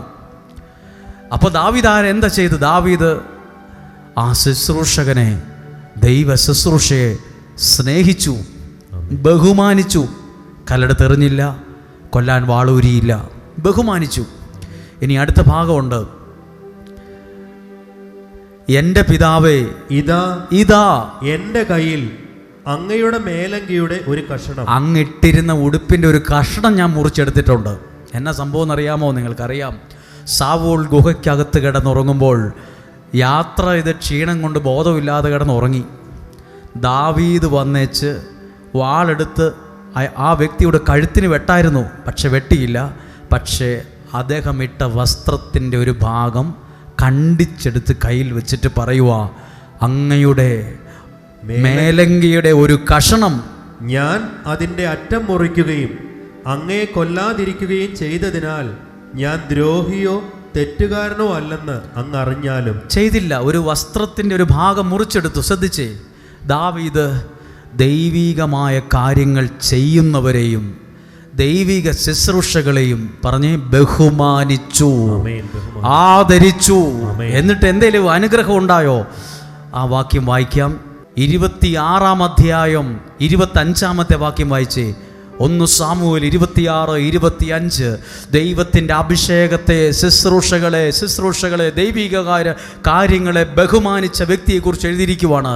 എൻ്റെ മകനെ ദാവീദേ, ശ്രദ്ധിച്ചോ, എൻ്റെ മകനെ ദാവീദേ, നീ അനുഗ്രഹീതനാണ്, നീ ചെയ്യുന്ന എല്ലാ കാര്യങ്ങളും വിജയിക്കും. അതൊരു നല്ല വാക്കാണ്, നല്ലൊരു ബ്ലെസ്സിങ് ആണ്. മകനെ ദാവീദേ, നീ ചെയ്യുന്ന എല്ലാ കാര്യവും വിജയിക്കും. അതിന് മാത്രം ദാവീദ് എന്താ ചെയ്തേ? ദാവീദ് ദൈവ ശുശ്രൂഷകളെ, ദൈവികമായ കാര്യങ്ങളെ സ്നേഹിച്ചു, ബഹുമാനിച്ചു, അതിനെ നിന്ദിച്ചില്ല. ഒന്നും ചെയ്യാൻ കഴിഞ്ഞില്ലേലും നിന്ദിക്കരുത്, കല്ലെടുത്തെറിയരുത്. എൻ്റെ അനുഗ്രഹമാണ് എന്നിൽ നഷ്ടപ്പെടുന്നത്. നോക്കൂ, ഈ വേദപുസ്തകത്തിനകത്ത് എഴുതിയിരിക്കുന്നത്, ദാവീദ് ചെയ്യുന്ന എല്ലാ കാര്യവും വിജയിച്ചു. നിങ്ങൾക്ക് എത്ര പേർ ആഗ്രഹമുണ്ട്? ഒത്തിരി പേര് പറയും, ഞാൻ ചെയ്ത കാര്യം എല്ലാം പൊളിഞ്ഞു പോയി, ഞാൻ ചെയ്ത കാര്യമൊന്നും ശരിയായില്ല. നിങ്ങൾ ചെയ്യുന്ന എല്ലാ കാര്യങ്ങളും വിജയിക്കാൻ ദൈവത്തിൻ്റെ ഒരു അനുഗ്രഹം വേണം. ദൈവത്തിൻ്റെ അനുഗ്രഹം വേണം. പറഞ്ഞേ ഹല്ലേലൂയ. ചേർന്ന് പറഞ്ഞേ ഹല്ലേലൂയ, ഹല്ലേലൂയ. ഈ അനുഗ്രഹവും നമ്മുടെ അടുക്കളയിൽ ഇരിക്കുന്ന ഉപ്പും ഒരുപോലാണ്. ചുമ്മാ പറയാ, ഉദാഹരണം, നിങ്ങൾ ഏറ്റവും നല്ല മത്സ്യം മാർക്കറ്റിൽ നിന്ന് മേടിച്ച് കറി വച്ചാലും അതിനകത്ത് എന്തിടും? പാകത്തിന് ഉപ്പിടും. നിങ്ങൾ ഏറ്റവും നല്ല ഇറച്ചി, ചിക്കനോ ബീഫോ ഏതാ ഇഷ്ടമുള്ളത് അത് മേടിച്ച് വീട്ടിൽ കൊണ്ടുവന്നു. പക്ഷേ ഉപ്പിടാൻ മറന്നുപോയി കറി വെച്ചപ്പം. ഏറ്റവും നല്ല ഇറച്ചിയാണ് മേടിച്ചത്, നല്ല മീൻ മേടിച്ച കറി വെച്ച, പക്ഷേ ഇച്ചിരി ശ്രദ്ധിക്കാത്തതുകൊണ്ട് ഉപ്പിടാൻ മറന്നുപോയി. അത് കഴിക്കാൻ എല്ലാവർക്കും വിളമ്പുമ്പം ആ സ്ഥലത്ത് നിന്ന് ഉടനെ ഉപ്പിട്ടില്ലെന്ന് ചോദിക്കും. ഉപ്പിന് എത്ര രൂപയുണ്ട് ഒരു കിലോയ്ക്ക്? ഒരു കിലോ ഉപ്പിന് എത്ര രൂപയുണ്ട്? 10 രൂപയോ? 10 രൂപ. ഒരു കിലോ ഇറച്ചിക്ക് എന്നാ വിലയുണ്ട്? 400 രൂപ, 350 രൂപയുണ്ട്. ഒരു കിലോ നല്ല മീൻ കിട്ടണമെങ്കിലോ നല്ല പൈസ എണ്ണി കൊടുക്കണം. ഉപ്പിനോ 10 രൂപ. 10 രൂപയുള്ള ഒരു കിലോ ഉപ്പ് നമ്മുടെ നമ്മുടെ അടുക്കളയെ ശ്രദ്ധിച്ചാൽ അറിയാം, ഏറ്റവും ഭംഗിയില്ലാത്ത പാത്രം ഉപ്പ് പാത്രമാണ്. മിക്കവാറും അത് തിത്തൈ തരികടയെന്നായിരിക്കും അതിൻ്റെ ഇരിപ്പ് തന്നെ. അതിൻ്റെ അടപ്പ് ചിലപ്പോൾ കാണത്തില്ല. മല്ലിപ്പൊടി, മസാല, കാപ്പിപ്പൊടി, ചായപ്പൊടി ഇതിനെല്ലാം അടപ്പുണ്ട്. ഉപ്പുപാത്രത്തിന് മാത്രം അടപ്പില്ല. നിങ്ങളുടെ വീട്ടിലെ അടുക്കളയിലെ ഉപ്പുപാത്രത്തിൻ്റെ ഷേപ്പ് എന്നാന്ന് ചുമ്മാ ഒന്ന് മനസ്സിൽ ഓർത്ത് നോക്കി. മിക്കവാറും അത് 99 വയസ്സായ ഒരു അപ്പാപ്പൻ്റെ പോലെ ആയിരിക്കും ഇരിക്കുന്നത്. അതിന് അടപ്പുമില്ല. അത് കഴുകിയിട്ട് മിക്കവാറും ഒരു 5-6 വർഷമെങ്കിലും ആയി കാണും. അതേ ചെളി തന്നെ ഒരു 10 വർഷത്തെ പഴക്കമുണ്ട്. അത് പണ്ടത്തെ ഒരു പാത്രത്തിനകത്ത് ഉപ്പിരിക്കുന്നത്. പക്ഷേ അതിൻ്റെ കോലം ഇങ്ങനെ വളഞ്ഞു കുത്തിയിരിക്കുവായാലും 350 രൂപ മേടിച്ച് കൊടുത്ത ഇറച്ചിക്കകത്തും മാർക്കറ്റിൽ നിന്ന് മേടിച്ച ഏറ്റവും നല്ല മീൻ കറിക്കകത്തും ഇച്ചിരി അതിനകത്ത് നിന്ന് എടുത്തുനിന്ന് അതിൽ ഇട്ടേക്കണം. അല്ലെങ്കിൽ ഈ കഴിക്കാൻ വരുന്നവർ പറയും, ഇതിനൊരു വെള്ളച്ചൊവ്വയാണ്, ഉപ്പിട്ടില്ലേ നീ? നിനക്ക് എപ്പോഴും മറവിയാണ്, ഉപ്പിട്ടില്ല. ആ ഒറ്റ കുറവ് എടുത്തു കാണിക്കും. ഈ ഉപ്പിൻ്റെ സ്ഥാനമാണ് ഇവിടെ ഇരിക്കുന്ന എല്ലാം ഉണ്ട്. വീടുണ്ട്, അതുണ്ട്, ഇതുണ്ട്. പക്ഷേ ചേരേണ്ട ഉപ്പ് പോലെ കുറച്ച് അനുഗ്രഹം കൂടി ചേരുമ്പോഴാണ് ജീവിതമായാലും ഭക്ഷണമായാലും രുചിയുള്ളതാകുന്നത്. ഇച്ചിരി വേണം. കാര്യം അതിന് 10 രൂപയുള്ളൂ, ഒരു കിലോയ്ക്ക് 10 രൂപയുള്ളൂ. പക്ഷെ അതിച്ചിരി ഇല്ലെങ്കിൽ കൂട്ടാൻ കൊള്ളത്തില്ല, അതിന് രുചി പോരാ, അതിന് ഭംഗിയില്ല. ഇതുപോലെയാ നിങ്ങൾ 1 കോടി രൂപയുടെ ഓടി കാറ് മേടിച്ചെന്നിരിക്കട്ടെ. ഓടി കാറ് 1 കോടി രൂപയുടെ 100 ലക്ഷം രൂപയുടെ ഒരു കാറാണ് മേടിച്ചത്. എന്നാലും നിങ്ങൾ അപ്പുറത്തെ പമ്പിലോ പോയി ഒരു 10 മിനിറ്റ് നിർത്തിയിടണ്ടേ? 1000 രൂപയുടെയോ 10,000 രൂപയുടെ എണ്ണ ഇന്ധനം അടിച്ചില്ലെങ്കിൽ 1 കോടി രൂപയുടെ ഓടി കാർ ആണേലും റോട്ടിൽ കിടക്കേണ്ടി വരും, ഉന്തി സൈഡാക്കി വെക്കേണ്ടി വരും. അതിനകത്ത് പമ്പിൽ പോയി ഡീസലോ പെട്രോളോ ഇന്ധനം ഏതാ അതതിനകത്ത് ചേർക്കണം, അതിനകത്ത് അടിച്ചിടണം. വേണ്ടേ? അങ്ങനെയെങ്കിൽ ഇവിടെ ഇരിക്കുന്ന ജീവിതങ്ങൾ, ഓരോ വ്യക്തികൾ, അത് കുഞ്ഞുങ്ങളായാലും ചെറുപ്പക്കാരാ വലിയവരായാലും, വലിയ മിടുക്കന്മാരൊന്നും എവിടെ എത്തിയില്ല. പലരും വലിയ മിടുക്കന്മാരായിരുന്നു, വലിയ പുള്ളികളായിരുന്നു, ക്ലാസ്സിൽ 1-ാം സ്ഥാനത്തായിരുന്നു. പക്ഷെ ആ പലരും എത്താൻ കഴിഞ്ഞിട്ടില്ല. ചേരേണ്ട ഒരു പൊടി അനുഗ്രഹം കൂടി ചേരാത്തോണ്ടാ പലർക്കും പല സ്ഥലത്തും എത്താൻ പറ്റാതെ പോയത്. ചില ജീവിതങ്ങൾ വഴി കിടക്കുന്നത്. വേറൊന്നും ചെയ്യണ്ട, നിങ്ങൾ ദൈവത്തെ സ്നേഹിക്കുക, ദൈവിക കാര്യങ്ങളെ ബഹുമാനിക്കുക. നിങ്ങൾ മുന്നോട്ട് കുതിക്കാനുള്ള ഇന്ധനമായി അത് മാറും. ചിലപ്പോൾ നിങ്ങൾ ഫോണൊക്കെ കറണ്ടില്ലേലും ചാർജ് ചെയ്യാൻ പറ്റുന്ന ഒരു പവർ ബാങ്ക് കയ്യിൽ സൂക്ഷിക്കാറുള്ള മനുഷ്യരുണ്ട്. പവർ ബാങ്ക്, കറണ്ടില്ല, 2 ദിവസത്തേക്ക് കറണ്ടില്ല, പവർ ബാങ്ക് ഉണ്ട്, മൊബൈലിൽ കുത്തിവെക്കാൻ പറ്റും. ജീവിതത്തിന് വേണം ഒരു പവർ ബാങ്ക്. ഈ സ്ഥലം ഒരു പവർ ബാങ്കാണ്. ചാർജ് തീർന്നു പോവും, ഫോണിൻ്റെ അല്ല, ജീവിതത്തിൻ്റെയും. ജീവിതം അങ്ങ് ചത്തുപോകുന്ന പോലെ ഫോണിൻ്റെ ചാർജ് അങ്ങ് തീരുമ്പോൾ ഒരു ഒച്ചയുണ്ട്, കീന്നൊരൊച്ച. ഇപ്പം ചത്തുപോയി, ഫോൺ ഇപ്പോൾ ഓഫായി പോകുമെന്ന് പറയും, തീരാറായി. ജീവിതത്തിനും ചില അടയാളങ്ങളുണ്ട്, അങ്ങ് ചത്ത പോലെ ആകും. ചാർജില്ല, ഓടിക്കേറി ഇങ്ങോട്ട് വരുന്നത് എന്തിനാ? ഇതൊരു പവർ ബാങ്കാണ്. ഇവിടെ നിന്ന് കിട്ടുന്നൊരു പ്രാർത്ഥന പവർ ബാങ്ക് പോലെയാണ്. ചാർജിങ് നടക്കുവാണ്. ഇപ്പോൾ നിങ്ങൾക്കൊരാഴ്ച മുന്നോട്ടുള്ള ജീവിതത്തിന് ആവശ്യമായൊരു ചാർജിങ് ആണ് ഈ ദൈവ ശുശ്രൂഷയിലൂടെ കിട്ടുന്നത്. ഹല്ലേലൂയ. ഒരു കരം ഉയർത്തി ഒന്ന് ചേർന്ന് പറഞ്ഞേ ഹല്ലേലൂയ, ഹല്ലേലൂയ. ഇനി ശ്രദ്ധിക്കണം, ദാവീദ് ദൈവിക കാര്യങ്ങളെ ബഹുമാനിച്ചു, എല്ലാ കാര്യവും വിജയിച്ചു. ഇനി ഒരു വാക്യം കൂടെ വേഗത്തിൽ വായിക്കട്ടെ. ഇതേ കാര്യം എഴുതിയിട്ടുണ്ട് വിശുദ്ധ ഗ്രന്ഥത്തിൽ. ഈ ദാവീദിന് കിട്ടിയ അനുഗ്രഹം 2 സാമുവേൽ 7-ാം അധ്യായം 10-ാമത്തെ വാക്യം വായിച്ചേ. ദൈവീക കാര്യങ്ങളെ സ്നേഹിച്ച, ദൈവത്തിൻ്റെ അഭിഷിക്തനെതിരെ വാളുയർത്താത്ത, നിങ്ങളെ എനിക്ക് കൊല്ലായിരുന്നു എന്ന് ദാവീദ് സാവൂളിനോട് പറയും. പക്ഷെ നിങ്ങളുടെ വസ്ത്രത്തിൻ്റെ ഒരു ഭാഗം ഞാൻ മുറിച്ച് കയ്യിൽ പിടിച്ചു, നിങ്ങൾക്കെതിരെ ഞാൻ കരമുയർത്തത്തില്ല, നിങ്ങൾ ദൈവത്തിൻ്റെ ആളാണ്, നിങ്ങൾ ദൈവത്തിൻ്റെ അഭിഷിക്തനാണ് എന്ന് പറഞ്ഞ് ദാവീദിനെ നാഥാൻ അനുഗ്രഹിക്കുന്നത് എങ്ങനെയാണെന്ന് കേട്ടെ. 7-ാം അധ്യായം 10-ാമത്തെ വാക്യം ദാവീദിനോട് പറയുവാണ്. ദൈവ ശുശ്രൂഷയെ ബഹുമാനിച്ച, ദൈവിക കാര്യങ്ങൾക്ക് വില കൊടുത്ത ദാവീദിനോട് പറയുവാണ്, ഭൂമിയിലുള്ള മഹാത്മാക്കളെ പോലെ നിന്നെ ഞാൻ മഹാനാക്കും. മഹാത്മാഗാന്ധി എന്ന് നമ്മൾ പറയും. ആ വാക്കുണ്ട്. ഭൂമിയിലുള്ള മഹാത്മാക്കളെ പോലെ നിന്നെ ഞാൻ മഹാനാക്കും. ഒരു മഹാനാക്കും. ആരോടാ പറഞ്ഞത്? നാഥാൻ പ്രവാചകൻ. ഒരു അഭിഷിക്തൻ പറയുക, മകനെ ദാവീദേ, ദൈവത്തിൻ്റെ ഒരു അനുഗ്രഹം നിന്റെ കൂടെ ഉണ്ട്, ഭൂമിയിലുള്ള മഹാത്മാക്കളെ പോലെ. അതിന് മാത്രം എന്താ ദാവീദ് ചെയ്തേ? ദൈവ ശുശ്രൂഷയെ, ദൈവിക കാര്യങ്ങളെ സ്നേഹിച്ചു, അതിന് വില കൊടുത്തു.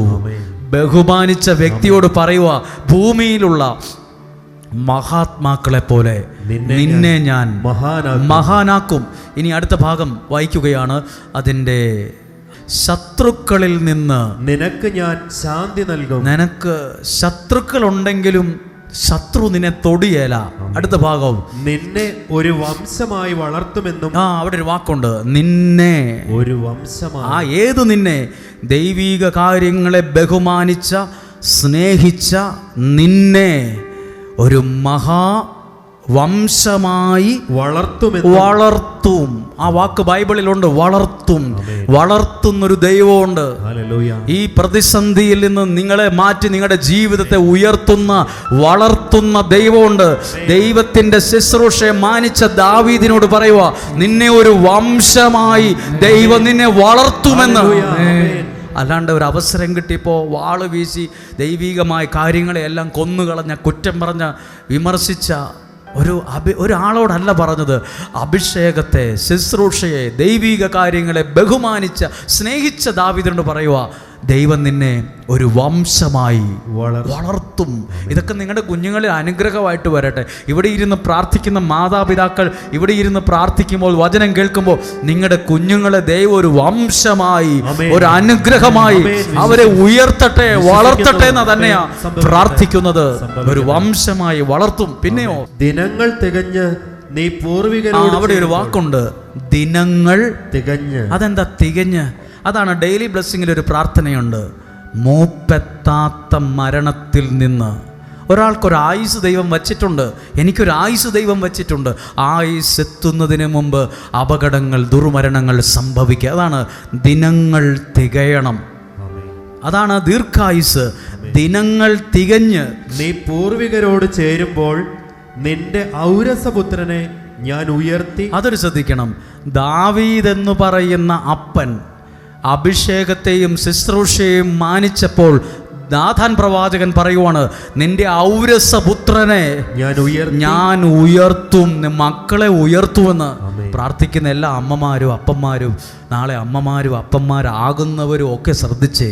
നിങ്ങൾ ദൈവിക കാര്യങ്ങളെ ബഹുമാനിക്കുമ്പോൾ അത് തലമുറകളിലേക്ക് കൈമാറുന്ന ഒരു അനുഗ്രഹത്തിൻ്റെ തറക്കല്ലാണ് ഇന്നിട്ട് വച്ചിട്ട് പോകുന്നത്. ഔരസപുത്രനെ ഞാൻ ഉയർത്തി അവന്റെ രാജ്യം സുസ്ഥിരമാക്കും. 10 ദിവസത്തേക്കല്ല, സുസ്ഥിരത ഉറച്ചതാക്കും. എത്ര പേര് ആഗ്രഹിക്കുന്നുണ്ട് മനസ്സുകൊണ്ട്? നിലനിൽക്കുന്ന ഒരു അനുഗ്രഹം എനിക്ക് വേണം. എനിക്ക് 50 വയസ്സാകുന്നവരെ അനുഗ്രഹമല്ല, തലമുറകൾ നീളുന്ന, നിലനിൽക്കുന്ന അനുഗ്രഹത്തിന് അടിസ്ഥാനമിടുന്ന ഒരു മണ്ണിലാണ് കാലുറപ്പിച്ചു നിൽക്കുന്നത്. നിലനിൽക്കുന്ന, സ്ഥിരതയുള്ള. ആ വാക്കുണ്ട്, നിങ്ങളെ സുസ്ഥിരനാക്കും. ഇനി 16-ാമത്തെ വാക്യം വായിച്ചേ. നിന്റെ കുടുംബവും. നിന്റെ കുടുംബം. ആരോടാ ഇത് പറഞ്ഞു? ദാവീദിനോട് പറയുക, സഹോദര ദാവീദേ, നിന്റെ കുടുംബം. നിന്റെ കുടുംബം എന്താ പ്രത്യേകത? കുടുംബനാഥൻ്റെ പ്രത്യേകത അഭിഷേകത്തെ, ദൈവിക കാര്യങ്ങളെ ബഹുമാനിച്ച ദാവീദിനോട് പറയുക, നിന്റെ കുടുംബം, നിന്റെ കുടുംബവും രാജ്യത്വവും എൻ്റെ മുമ്പിൽ 10 ദിവസത്തേക്കോ 10 വർഷത്തേക്കോ അല്ല, സ്ഥിരമായിരിക്കും. ഒന്നാ കരം ഉയർത്തി ഒന്ന് പറഞ്ഞേ ഹല്ലേലൂയ. നിലനിൽക്കുന്ന അനുഗ്രഹം പറഞ്ഞേ ഹല്ലേലൂയ. ഇത്രയും കാര്യങ്ങൾ ശ്രദ്ധിച്ചോ. ഇനി ഒരു വലിയ കാര്യമുണ്ട്. സനുബ ഫോൺ എടുക്കണം. എന്താ കണക്ക് കൂട്ടുന്ന സാധനം, കാൽക്കുലേറ്റർ എടുത്തു വെച്ചേ. കാൽക്കുലേറ്റർ, ഫോണൊക്കെ ഉള്ള ഒരു കാൽക്കുലേറ്റർ എടുത്തു. ഇനി ഒരു ഒത്തിരി കാര്യങ്ങൾ കണക്കൂട്ടും. ഞാൻ കണക്കിയിട്ട് 3.5 ലക്ഷം വരെ എത്തിയിട്ടുണ്ട്. 1 ദിനവൃത്താന്ത പുസ്തകം 12-ാം അധ്യായം 23 മുതൽ. എല്ലാവരും ശ്രദ്ധിച്ച് ഉറക്കമുള്ളവരൊക്കെ ഒന്ന് പറഞ്ഞേ ഹല്ലേലൂയ. എവിടുന്നാ വരുന്നേ? ഉറക്കമുണ്ടോ? ഇനി ശ്രദ്ധിക്കണം. ഫോണൊക്കെ എടുത്തോ, മെസ്സേജ് അയച്ചോ, നല്ല നോക്കണ്ട, കാൽക്കുലേറ്റർ എടുത്തു വെച്ചോ. ഇനി ഈ ദാവീദിനെ കേട്ടെ, ഈ അഭിഷേകത്തെ ബഹുമാനിച്ച ദാവീദിനെ രാജാവാക്കാൻ എത്ര ആൾക്കാരാണ് വന്നതെന്ന് ഞാൻ നിങ്ങളോട് പറയാം. അത് വായിക്കുവാണ്. 1 ദിനവൃത്താന്ത പുസ്തകം 12-ാം അധ്യായം 23 മുതലുള്ള വാക്യം വായിക്കുവാണ്. എല്ലാവരും കണക്ക് കൂട്ടിക്കോ, കുറച്ചധികം കണക്ക് കൂട്ടാനുണ്ട്. ദാവീദ്, ഞാൻ വായിച്ചോളാം, കണക്ക് കൂട്ടിയാൽ മതി. ദാവീദ് ഹെബ്രോണിലായിരുന്നപ്പോൾ കർത്താവിൻ്റെ കൽപ്പനപ്രകാരം സാവൂളിൻ്റെ രാജ്യം ദാവീദിന് നൽകാൻ വന്ന സേനാവിഭാഗങ്ങളുടെ കണക്ക് എനിക്ക് കണക്ക് വലിയ വശമില്ല. ഏറ്റവും ബുദ്ധിമുട്ടുള്ള വിഷയമായിരുന്നു കണക്ക്. ഞാൻ എന്തു കൂട്ടിയാലും തെറ്റിപ്പോകുമായിരുന്നു. അതുകൊണ്ടാണ് കാൽക്കുലേറ്റർ എടുത്ത് വയ്ക്കാൻ പറഞ്ഞത്. കണക്ക്. ഇനി ദാവീദിനെ രാജാവാക്കാം വന്നവരുടെ കണക്ക് കേട്ടോ. 24-ാമത്തെ വാക്യം. യൂദാ ഗോത്രത്തിൽ നിന്ന് പരിചയവും കുന്തവും കൊണ്ട് യുദ്ധം ചെയ്യാൻ കഴിവുള്ളവർ 6800. എഴുതിയോ? 6800 പേര് വന്നിരിക്കുക. ഒരു ട്രിപ്പ് വന്നിരിക്കുക. എത്ര പേരാ? 6800. 25-ാമത്തെ വാക്യം. ശിമയോൻ്റെ ഗോത്രത്തിൽ നിന്ന് യുദ്ധവീരന്മാർ 7100. കൂട്ടിയോ? 7100. 26-ാമത്തെ വാക്യം. ലേവ്യരിൽ നിന്ന് 4600. 27-ാമത്തെ വാക്യം. അഹറോന്റെ വംശജരിൽ പ്രമുഖനായ യഹോദയായുടെ 3700. കണക്ക് കൃത്യമാണോ? എല്ലാവരും കണ്ണാടിയൊക്കെ വെച്ച് കണക്ക് കൂട്ടുന്നുണ്ട്. 3700. 28-ാമത്തെ വാക്യം. പരാക്രമശാലിയും യുവാവുമായ സാദോക്കും അവൻ്റെ കുലത്തിൽ നിന്ന് 22 നായകന്മാർ. 22. 29-ാമത്തെ വാക്യം. സാവൂളിൻ്റെ ചാർച്ചക്കാരും ബെഞ്ചമിൻ ഗോത്രജരുമായ 3000.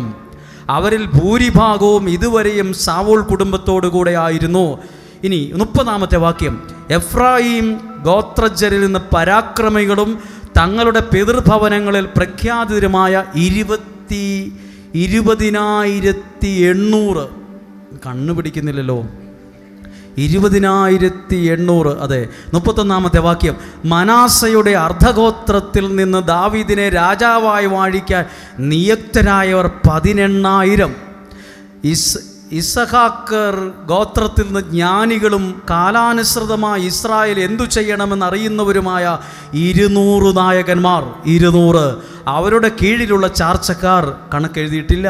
33.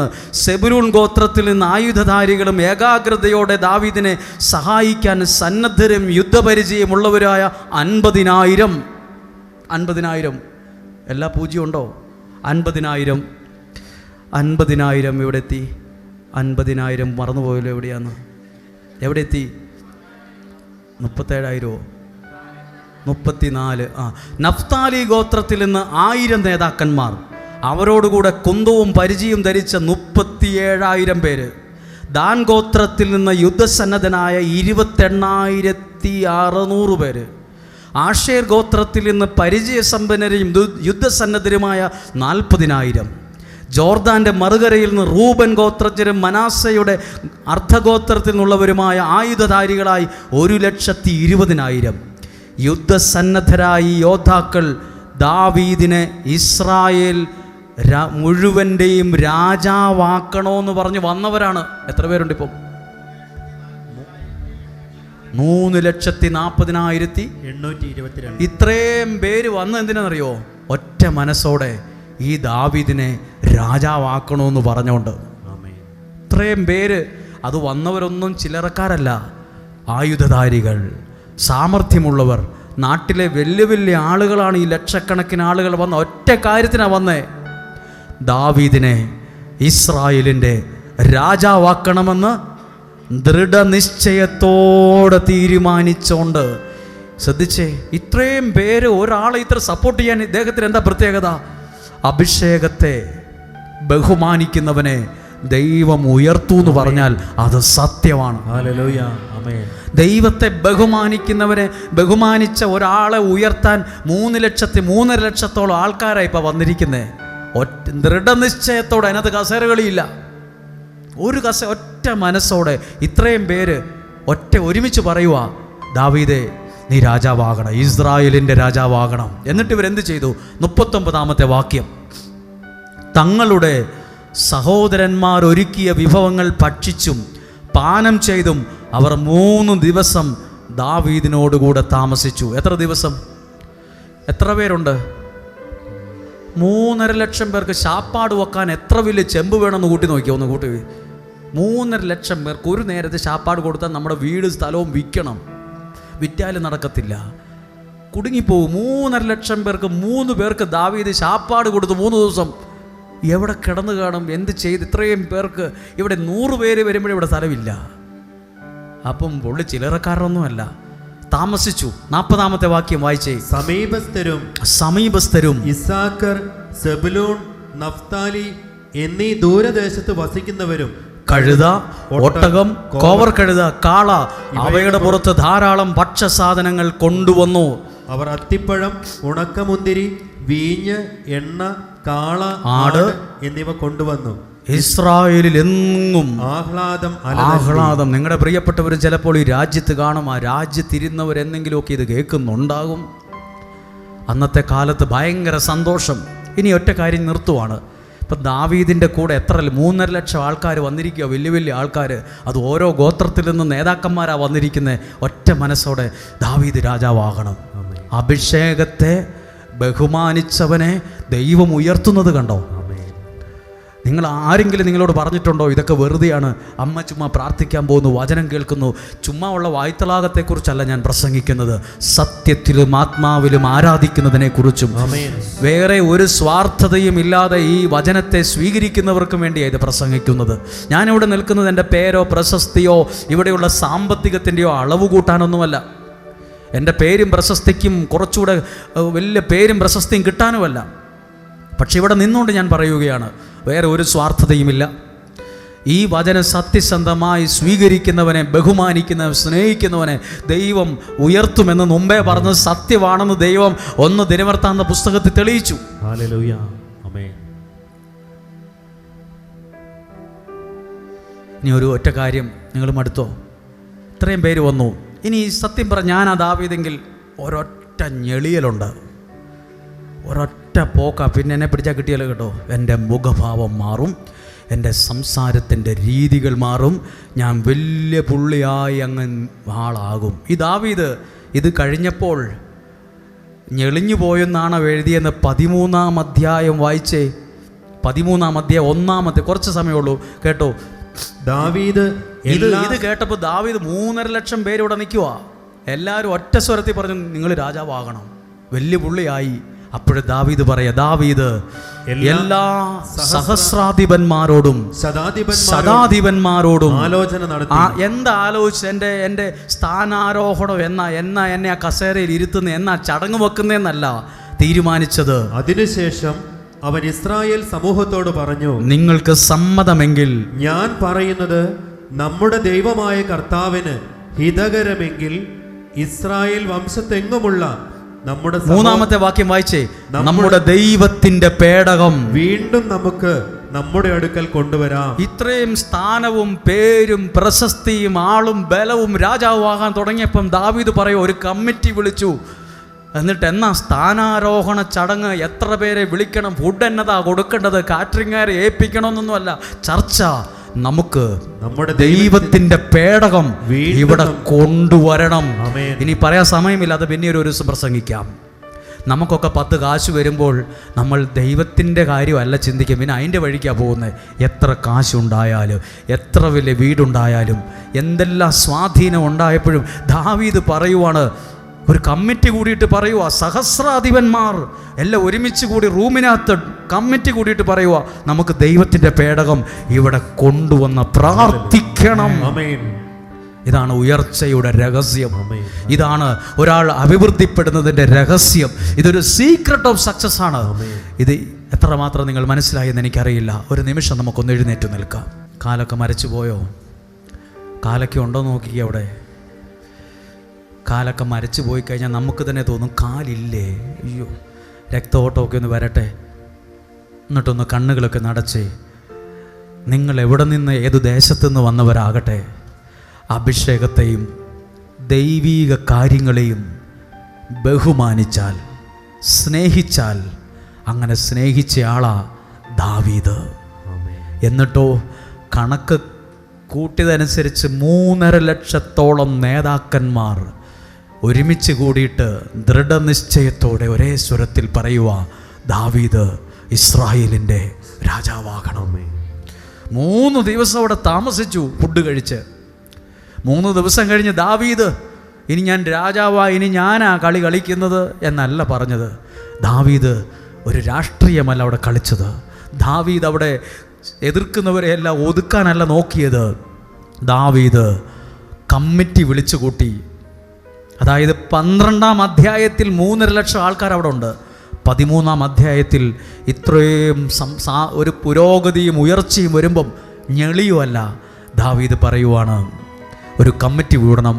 സഹസ്രാധിപന്മാരെല്ലാം ഒരു മേശയ്ക്ക് വട്ടമിരുന്നിട്ട് പറയുക, ദാവീദ് പറയുക, ഞാൻ പറയുന്നത് നിങ്ങൾക്ക് മനസ്സിലാകുമോ? ഞാൻ പറയുന്നത് ദൈവഹിതമാണെങ്കിൽ ദൈവത്തിൻ്റെ പേടകം ഇവിടെ കൊണ്ടുവരണം. ഇനി മുമ്പോട്ട് കാണുന്നത് അത്ഭുതമാണ്. ഇനി ദാവീദ് ഭയങ്കരമായി ആരാധിക്കുന്നതും പ്രാർത്ഥിക്കുന്നതും തൊട്ട് താഴെ കാണാൻ പറ്റും. എല്ലാ കണ്ണുകളും അടച്ച് കരങ്ങൾ ഹൃദയത്തോട് ചേർത്ത് വയ്ക്ക്. ഹന്ന 1 സാമുവേലിൻ്റെ പുസ്തകത്തിൽ ഒരു അമ്മ ഒരു തിയോളജിയും അമ്മ പഠിച്ചിട്ടില്ല. ഈ അമ്മ ഒരു ബൈബിൾ കോളേജിലും പോയി പഠിച്ചിട്ടില്ല. ഈ അമ്മ ഒരു ധ്യാനവും കൂടിയിട്ടുള്ളതായിട്ട് അറിയത്തില്ല. പക്ഷേ ഇന്നുള്ളതിനേക്കാൾ ജ്ഞാനമുള്ള ഒരു അമ്മ, വർഷങ്ങൾ പഠിച്ചവർക്ക് പോലും ഈ ജ്ഞാനമുണ്ടാകത്തില്ല. ആ അമ്മ ഒരു കുഞ്ഞിനെ കിട്ടിയപ്പോൾ എന്താ, ആ കുഞ്ഞിനെ ഒരു ശുശ്രൂഷകനാക്കി ദൈവ സാന്നിധ്യത്തിൽ വളർത്തി. അതാ നമ്മൾ ഈ 2025 ചെയ്തത്. ഏകദേശം അതുകൊണ്ടാണ് 28-ാം തീയതി മുതൽ 6-ാം തീയതി വരെ ഉപവാസം എടുക്കുന്നത്. അനേകം കുഞ്ഞുങ്ങളെ ദൈവ സാന്നിധ്യത്തിൽ വളർത്താൻ നമുക്ക് എവിടെ ഇരിക്കുന്ന കുഞ്ഞുങ്ങൾ മാതാപിതാക്കൾ നിർബന്ധിക്കപ്പെട്ട് വന്നവരായിരിക്കാം, ഇഷ്ടമില്ലാതെ വന്ന് കയറിയവരായിരിക്കാം, ഇഷ്ടത്തോടെയോ ഇഷ്ടമില്ലാതെയോ വന്നവരായിരിക്കാം. ആരുമാകട്ടെ, ഇന്നലെ തലയെ കൈവച്ച് ശിരസിൽ കരങ്ങൾ വെച്ച് പ്രാർത്ഥിച്ചപ്പോൾ ഒരു പെൺകുട്ടി പറഞ്ഞു, ഫാദർ, ഞാനൊരു ദൈവവിശ്വാസി അല്ലായിരുന്നു, എനിക്ക് ഈ ദൈവത്തിലും ദൈവീകാര്യത്തിലും വിശ്വാസമില്ലായിരുന്നു. എൻ്റെ അമ്മ ഇതൊക്കെ ഡെയിലി ബ്ലെസ്സിങ് അയച്ചെന്ന് കാണണമെന്ന് പറയുമ്പോൾ ഞാനത് കേൾക്കില്ലായിരുന്നു, എനിക്കത് ഇഷ്ടമില്ലായിരുന്നു. പക്ഷേ എന്നെ ദൈവത്തിലേക്ക് അടുപ്പിച്ചത് നിങ്ങളുടെ പ്രസംഗമാണ്. ഇവിടെ ഇരിപ്പുണ്ടാവും ഇന്നേ പോകുള്ളൂ ഞാൻ വിചാരിക്കുന്നു. വളരെ അതിപ്പോൾ നല്ല ഒരു റിസൾട്ട് മേടിച്ച് മെഡിസിൻ പഠിക്കാനൊക്കെ പോകാൻ ആഗ്രഹിക്കുന്ന ഒരു പെൺകുട്ടിയാണ്. ഇത് പറഞ്ഞത് ഏറ്റവും അവസാനം കൂടെ നിന്ന് 3-4 ശുശ്രൂഷകർ കണ്ടു കാണും.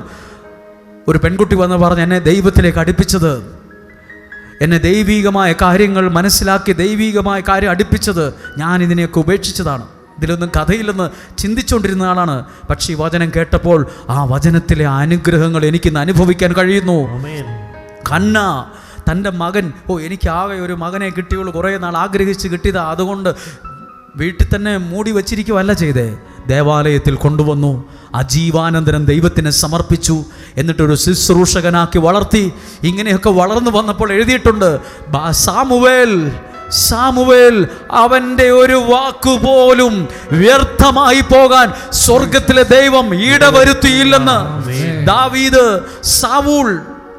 സാവൂൾ എന്നത് അസൂയ കൊണ്ട് വലിയ പ്രശ്നം ഉണ്ടാക്കിയ ആളാണേലും, ദാവീദിനെ കൊല്ലാൻ നടന്നവനാണേലും ദാവീദ് പറയുക, അഭിഷേകമുള്ള ഇവനെ ഞാൻ കൊല്ലത്തൊന്നുമില്ല, കൈ ഉയർത്തുക പോലുമില്ല. അഭിഷേകത്തെ ബഹുമാനിച്ച ദാവീദ് ചെന്നിടത്തൊക്കെയും വിജയിക്കാൻ ഇടവന്നു. മാത്രമല്ല, ലോകത്തൊരു വ്യക്തിക്കും കിട്ടാത്തൊരു അംഗീകാരമാണ് ദാവീദിന് കിട്ടിയത്. നാട്ടിലെ ദേശക്കാർ, സഹസ്രാധിപന്മാർ, നേതാക്കന്മാർ, ഏകദേശം 3 ലക്ഷത്തോളം ആളുകൾ വന്ന് ദൃഢനിശ്ചയത്തോടെ ഒരുമിച്ച് പറയുക, ദാവീദേ നിങ്ങൾ രാജാവാകണം, നിങ്ങൾ ഇസ്രായേലിൻ്റെ രാജാവാകണം, ഞങ്ങളുടെ അപേക്ഷയാ എന്ന് 3 ലക്ഷം പേര് തീരുമാനത്തോടെ വിവിധ ദേശങ്ങളിൽ നിന്ന്, ഗോത്രങ്ങളിൽ നിന്ന് വന്ന് പറഞ്ഞു. വലിയൊരു ഉയർച്ച അവിടെ ഉണ്ടായി. ദൈവത്തെ സ്നേഹിക്കുന്നവനെ ദൈവം ഉയർത്തും, ദൈവിക കാര്യങ്ങളെ മാനിക്കുന്നവനെ ദൈവം മാനിച്ചിരിക്കും. അടുത്ത ഭാഗം എഴുതിയിട്ടുണ്ട്. ഇത്രയും സ്ഥാനം കിട്ടിയപ്പോൾ എഴുതിയിരിക്കുവാണ്, കമ്മിറ്റി വിളിച്ചു കൂട്ടിയിട്ട് ദാവീദ് പറയുക, സഹസ്രാധിപന്മാരോട് ഒരു കാര്യം എനിക്ക് പറയാനുണ്ട്. ഞാൻ പറയുന്നത് ശരിയോ തെറ്റോ എന്ന് എനിക്കറിയത്തില്ല. ദൈവഹിത പ്രകാരമാണെങ്കിൽ നിങ്ങളത് എടുത്താൽ മതി. ദൈവത്തിൻ്റെ പേടകം കൊണ്ടുവരണം, ഇവിടെ ആരാധന ഉയരണം, പ്രാർത്ഥന ഉയരണം. വലിയ പുള്ളി ഭാവത്തിൽ ഞെളിഞ്ഞു ഓടുകയല്ല ചെയ്തത്. ദൈവത്തെ ആരാധിക്കുന്നവനെ ദൈവവും ഉയർത്തും. കണ്ണുകളൊക്കെ നടച്ച് പ്രിയപ്പെട്ട മാതാപിതാക്കളെ, പ്രാർത്ഥിക്കാൻ കിട്ടിയ സമയങ്ങളും അവസരങ്ങളും കളയണ്ട. ആരോടും പിണങ്ങിയിരുന്ന് പ്രാർത്ഥിക്കാതിരിക്കണ്ട. ദേഷ്യം കാണിച്ച്, വാശി കാണിച്ച് പ്രാർത്ഥിക്കാതിരിക്കല്ല്. നിന്റെ മേൽ ഒരു മഴ പോലെ അനുഗ്രഹം പെയ്യുന്ന സമയമാണിത്. ഇത് ബസ് യാത്ര ചെയ്തോ, ഫ്ലൈറ്റ് യാത്ര ചെയ്തോ, ചുരം ബ്ലോക്കായിരുന്നു, കയറി വരാൻ ബുദ്ധിമുട്ടായിരുന്നു, തണുപ്പായിരുന്നു, ഞങ്ങളിവിടെ 10 മണിക്ക് വന്ന് ഇരുന്നതാ, ഞങ്ങൾ 2 മണിക്ക് വന്നതാ, കാണാൻ പറ്റിയില്ല എന്നുവായാലും ദൈവ സാന്നിധ്യത്തിൽ വന്നൊന്ന് ഇരിക്കാൻ ദൈവം ഒരു അവസരം തന്നില്ലേ? അന്ധനായ ബർത്തേമ്യൂസ് അവിടെ ഇരുന്നപ്പോൾ കാൽപെരുമാറ്റം കേട്ടുന്ന്. കാൽപെരുമാറ്റം കേട്ട് ഈ അന്ധനായ മനുഷ്യൻ ചോദിച്ചു, ആരാ പോകുന്നതെന്ന്. ആരാ പോകുന്നത്? ആരാണ്ടോ പറഞ്ഞു, ദാവീദിന്റെ പുത്രനായ യേശുവാണ് പോകുന്നത്. കാൽപെരുമാറ്റം കേട്ടു അന്ധനായ ബർത്തേമ്യൂസ്. കാൽപെരുമാറ്റം കേട്ടപ്പോൾ അധരം തുറന്ന് പ്രാർത്ഥിക്കാൻ തുടങ്ങി. ഇവിടെയും ഉണ്ട് ദൈവത്തിന്റെ കാൽപെരുമാറ്റം, ഇവിടെയുണ്ട് ദൈവ സാന്നിധ്യത്തിന്റെ ചില കാൽപെരുമാറ്റം, ചില അടയാളങ്ങൾ, ദൈവ സാന്നിധ്യത്തിന്റെ ചില പ്രവൃത്തികൾ. 2 കരങ്ങളെയും ഉയർത്തി നന്നായി ഒന്ന് പാടി ആരാധിക്കാൻ പോവുകയാണ്. ഒന്ന് കരങ്ങളെ ഉയർത്തി, ശബ്ദം ഉയർത്തി, ശബ്ദം ഉയർത്തി സ്തുതിച്ച് പ്രാർത്ഥിക്കുന്നു. ശബ്ദം ഉയർത്തി സ്തുതിച്ച് പ്രാർത്ഥിക്കുന്നു. ദൈവത്തെ ബഹുമാനിക്കുമ്പോൾ, ദൈവ ശുശ്രൂഷയെ മാനിക്കുമ്പോൾ, ദൈവിക കാര്യങ്ങൾക്ക് വില കൊടുക്കുമ്പോൾ ദൈവം നിങ്ങളെ അനുഗ്രഹിച്ചുയർത്തും. ദൈവം മുളകളെ അനുഗ്രഹിച്ച് സുസ്ഥിരമാക്കും. ദാവീദേ, നീ ചെന്നിടത്തൊക്കെയും വിജയിക്കും, വിജയിക്കും, വിജയിക്കും. കരങ്ങളൊന്ന് ചേർത്തടിച്ച് പാടുമോ?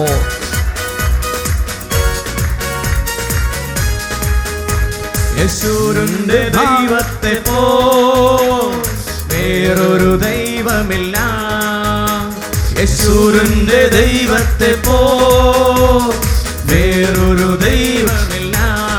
അതുകൊണ്ട് എന്നെ സഹായിപ്പാൻ തന്റെ മഹിമയോടെ മേഘാരൂഢനായി വരും.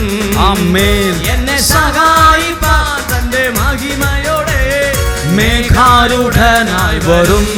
അതുകൊണ്ട് അവൻ ആൽഫാ ഒമേഗ, അവനാദ്യൻ നന്ദ്യൻ. അവൻ ആൽഫാ ഒമേഗ, അവനാദ്യൻ നന്ദ്യൻ. യേശുവിന്റെ ദൈവത്തെ പോ വേറൊരു ദൈവമില്ല. യേശുവിന്റെ ദൈവത്തെ പോ വേറൊരു ദൈവമില്ല. രാജാതിരാജാവും കർത്താതികർത്താവും ദേവാദിദേവനും അവൻ മാത്രമേ. പാടുമോ? രാജാതിരാജാവും കർത്താതികർത്താവും ദേവാദിദേവനും അവൻ മാത്രമേ. കാലങ്ങൾ മാറിപ്പോയാലും അവനെന്നും മാറാത്തവൻ. കാലങ്ങൾ മാറിപ്പോയാലും അവനെന്നും മാറാത്തവൻ. അതുകൊണ്ട് അവൻ ആൽഫാ ഒമേഗ, അവനാദ്യൻ നന്ദ്യൻ. അവൻ ആൽഫാ ഒമേഗ, അവനാദ്യൻ നന്ദ്യൻ. എന്നെ സഹായിപ്പാൻ തന്റെ മഹിമയോടെ മേഘാരൂഢനായി വരും. പാടി. എന്നെ സഹായിപ്പാൻ തന്റെ മഹിമയോടെ മേഘാരൂഢനായി വരും. എന്നെ സഹായിപ്പാൻ തന്റെ മഹിമയോടെ മേഘാരൂഢനായി വരും. ആമേൻ. ആമേൻ ആമേൻ ഹല്ലേലൂയ. ഒരു നിമിഷം കണ്ണുകളടച്ച് കേട്ട കാര്യങ്ങൾ മറന്നു പോകരുത്. ഇതെല്ലാം യൂട്യൂബിലിടും. നിങ്ങളുടെ കുഞ്ഞുങ്ങളെയൊക്കെ ഇത് കേൾപ്പിക്കണം. നിങ്ങളും സമയം ഒക്കുന്ന പോലെ എപ്പോഴെങ്കിലുമൊക്കെ ഇത് കേൾക്കണം. എന്തെന്നറിയാമോ? ഇതൊക്കെയാ നമ്മളെ ഉയർത്തുന്ന ചില അടിത്തറകളാണ്. ഈ വചനത്തിൻ്റെ ബോധ്യത്തിലൊക്കെയാ ജീവിതം പണിയപ്പെട്ട് കയറി വരേണ്ടത്. അനുഗ്രഹമായിട്ട് വരും.